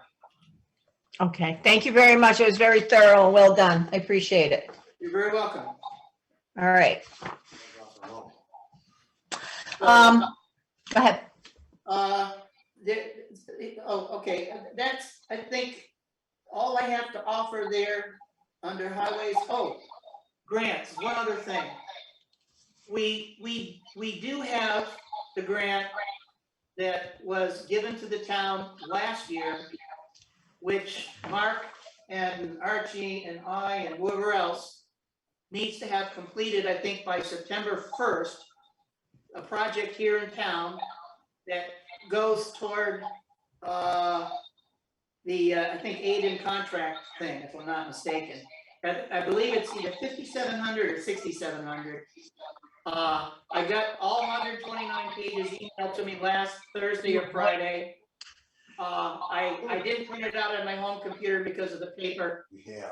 I was hopeful of putting it on the thumb drive and coming in here Friday morning and printing it out on the town stuff, machine and computer, so that we have it in a file in the appropriate drawer here in the office. That's the other last contract thing that I, sitting here thinking I need to bring up. Okay. I will like to mention that I and Mr. Tanza and Stan or Bruce, if you are doing select board work and you need copy paper, you can leave a note and take a ream or two. And there's also an ink supply company for our printers. I know that's the only thing I use my printer for 99% of the time is for select board work. And so those are reimbursable or reimbursable costs, or you can pick up the supplies from town. I just wanted to let you know, for the first 4 or 5 years I was on the select board, I spent a lot of money on ink. It's $56 a cartridge, and now there's some cheaper alternatives, but please don't, we don't get we don't get paid very much, so your stipends are very minimal. Right, I hear you. Yeah. All right, so you'll have the contracts. I will come in and sign, and before you leave tonight, make sure you and Bruce sign it. I'm going to move on. The next item, I know, Stan, you might have some things to this, but I have notes here. Any other reports or concerns by select board members? I would like to ask, and I understand that often there may be a need for an executive session or a special meeting, or a special meeting for an executive session if we know that the agendas are long. And I certainly don't mind setting that up. However, I'm going to request that if a selectman would like an executive session, please research the correct verbiage that should go on the agenda so that we don't end up like Brattleboro Select Board with a problem with an executive session being illegal. So if it's for there's certain verbiage that we should start using. And so Bruce or Stan or myself, if we're going to suggest it, please do the research and say specifically what I should put in the agenda so that we don't get in a corner. And that was one of the reasons why I didn't do an executive session for tonight. But we could always do a special meeting for an executive session so that we're not here as long as we are now. Does that make sense? Kind of, yeah. Yes, I appreciate your handling of the matter that could have gone into an executive session scenario after the last meeting, and I very much appreciate how you handled that, and the fact that it appears that we're in a operation mode that's everybody helping everybody. Yeah. That's Okay. weird. Thank you very much. All right, Stan, did you want to add anything else or concerns? Any other select board concerns before we move on to communications? If I may, I had emailed, I don't know if it was Bruce and Dot, but I had indicated I had looked up the name of Asa Fuller Oh, I at our see. cemeteries.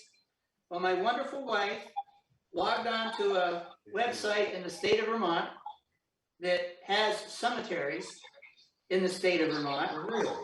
And according to them, there are 11 different cemeteries in Brookline. What? 11? 11. If anyone wants a copy of it, I'd be happy to leave it with you. Some of the places I'm not surprised, other places I am. I know the Wellmans, backyard cemeteries. I know the Wellmans have one I found. Yeah. Hmm. Yeah, well, there's an Ezekiel, a Wellman, a Walker, a Parsons and Walker. Oh, my God. There's a number of them. So the answer, my concern is, we may tell this gentleman who inquired about the Asa Fuller cemetery, and there may in fact be one, even though we looked at 5 of these 11. So the answer probably is we don't know. It's a little more detailed than we thought. I did one other thing after Pat pointed out the website. I actually went on it, did a statewide search for Asa Fuller. There are Asa Fullers in the state of Vermont. None of them in the southern part of the state. They're all middle and upper part, and I think there's only 3 or 4 in fact. And I say all, it's only 3 or 4. And and there's ASA H, there's ASA something else. There's several of them, and Pat went on that same site and looked at a map of some of the great places around this area. And interestingly, if this is any help to the gentleman looking, when you go and look at our town in Athens, they're on the same map, in the southwestern portion of Athens, there is an old homestead that's shown as the Fuller Homestead. So there may be an ability for this gentleman, if he goes up to Athens, to find what he's looking for. Thank you so very much for your research and Pat's research. And I also got a call last week from Samara Sawick. Her family were also they were asking for directions for the cemetery. They were also going to go and do some cemetery hunting. So I'll have to write to the gentleman and let him know how hard our community has got it. And 11 cemeteries. I would love to have that information. Yes, please do share it when you have a chance. When I get home, I'll scan it in and email it to both of you. I'd love to see it. Anyway, Mark's interested in himself as well. Yeah. Kind of neat. Yeah, really. So that's that issue. The next thing is, when I was looking at things at our town website, the website needs to be updated in terms of the delinquent tax collector now is Melissa Brown. The trustee of public funds needs to be changed to Dorothy Maggio. The WRC appointment is myself, effective March 2022. The rescue rep is myself, effective May 2022. And I think that's it. There are 4 things that needed to be changed. All right. If you could just send me a note on that, I will follow up on that as well. And speaking of Wyndham Regional, they just sent me a whole packet, and they have a job description for you, Stan, that I will leave for you. I'll put your name on it, what your qualifications should be. But besides the job description and your information, they sent me 3 pages. They want to know everything from zoning administrator to auditors, who's the fire chief, health officer, floodplain administrator. So I'll be filling this out too with lots of data, and I'll leave it with the town clerk. So if he needs to update some things on both forms, but appreciate that. All right. And the last thing I would like to bring up is we received a copy of the balance sheet and the income and expense statement for the town of Brookline, effective June 3rd of this year. I took those 2 documents and went back and compared them with the balance sheet that was produced for the select board back on the 9th of December of 2021. It's the same fiscal year. And although the totals end up being approximate, some of the categories are so different that it makes no sense to me why and how come, except for winter materials and salaries and summer materials and salaries, since the definition that Megan Brunk provided us necessitated a change in those areas.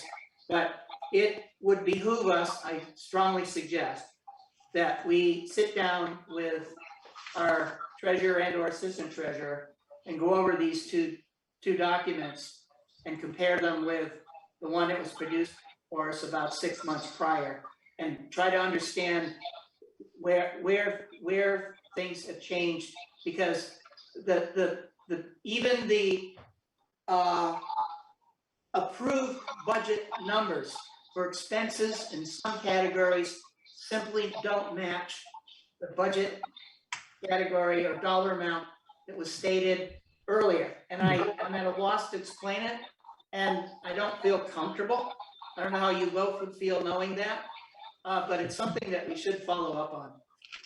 That was the 27-page report that I started to look at it and got a little bleary-eyed, but I'm sure you had more detailed focus on it, and I'd be glad to sit down and take a look at that as well. Yep, and that's the last thing I have. All right, so this is to go over the document with the treasurer for the budget numbers. Okay. All right, now we're gonna move on to, so noted, Stan.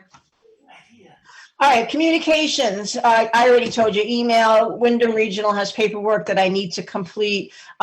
Is there any major regular mail? We'd have to, before we leave, you might want to take a look in the mailbox. I didn't get down to town to look. I did email everyone. I got an email today that our local emergency management plan has been reviewed and has been accepted for the town of Brookline.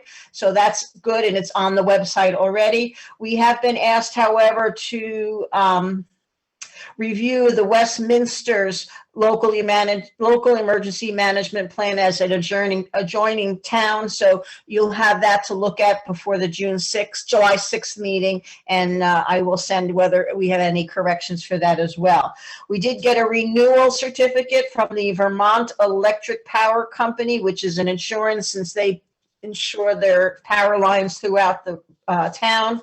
I did hear back from Mark Kirk regarding the purchase of the scanning equipment for deeds. I am going to tell him that we at this time have not had, are not entertaining this project due to other responsibilities that we have, unless you would like to have him come to a meeting again. Other than that, I'd like to go to No. Communications? I'm going to go to accounts payable. Is that all right? No, we have communications. I have some stuff. Oh, you have some. Okay, go ahead. I've got an invoice from the Bournes, from Kerry Bourne, balance due for completion of copper flashing upgrade of steeple and Brookline Meeting House, amount due 4710. Thank you. Just a minute. Oh, okay. So that's in. It's dated 4/20/22. That's what it says. That's the first one. It says balance due. It says balance due for completion of the copper flashing upgrade of steeple and Brookline Meeting House. And how much is it for? 4710. That was the first half. That is listed as balance for completion. He didn't finish it. All right. He probably, what number is that slip? Is it 424295? Upper right-hand corner? Okay, so because 424294 was the first invoice, which we said was not acceptable because it was for the full amount. So he just put the wrong date on it. He put the date of the contract was accepted. Okay. So that makes sense because I have this number here. 424294 was not accepted. 424295 is the new one. He just has the wrong date. So that's good. All right, so we can release the check payment. I have an Efficiency Vermont communications. Actually, it's signed by Chris Greenwood, whom I've spoken with 4 times, basically talking about what you can get off on outdoor lamps, LED high bay fixtures, and so on. So that is, I believe that started on, it says respond by July 1st, but from what he was mentioning to me, this was changing as of April 1st, because if we were to change to LEDs in the school, that started April 1st, where they pick up a chunk of the money for the LED lights. So that's what this is about. Well, you can keep that. You might want to keep that for your records then, because I don't. I'll hold on to this if nobody objections. And then I think I already have it, but whatever. Then there's something here from Rescue, which is, excuse me, is dated May 26th. Is a town copy of the signed contract. For the Okay, that has to be filed, okay? Okay, so where do I put that, back in the select board box? Put it back in the mailbox and I will pull it tomorrow when I come there and ask and Okay. And then I got a couple. do all that. Thank you. I got a couple of things here from Senior Solutions. It's dated, received the same date.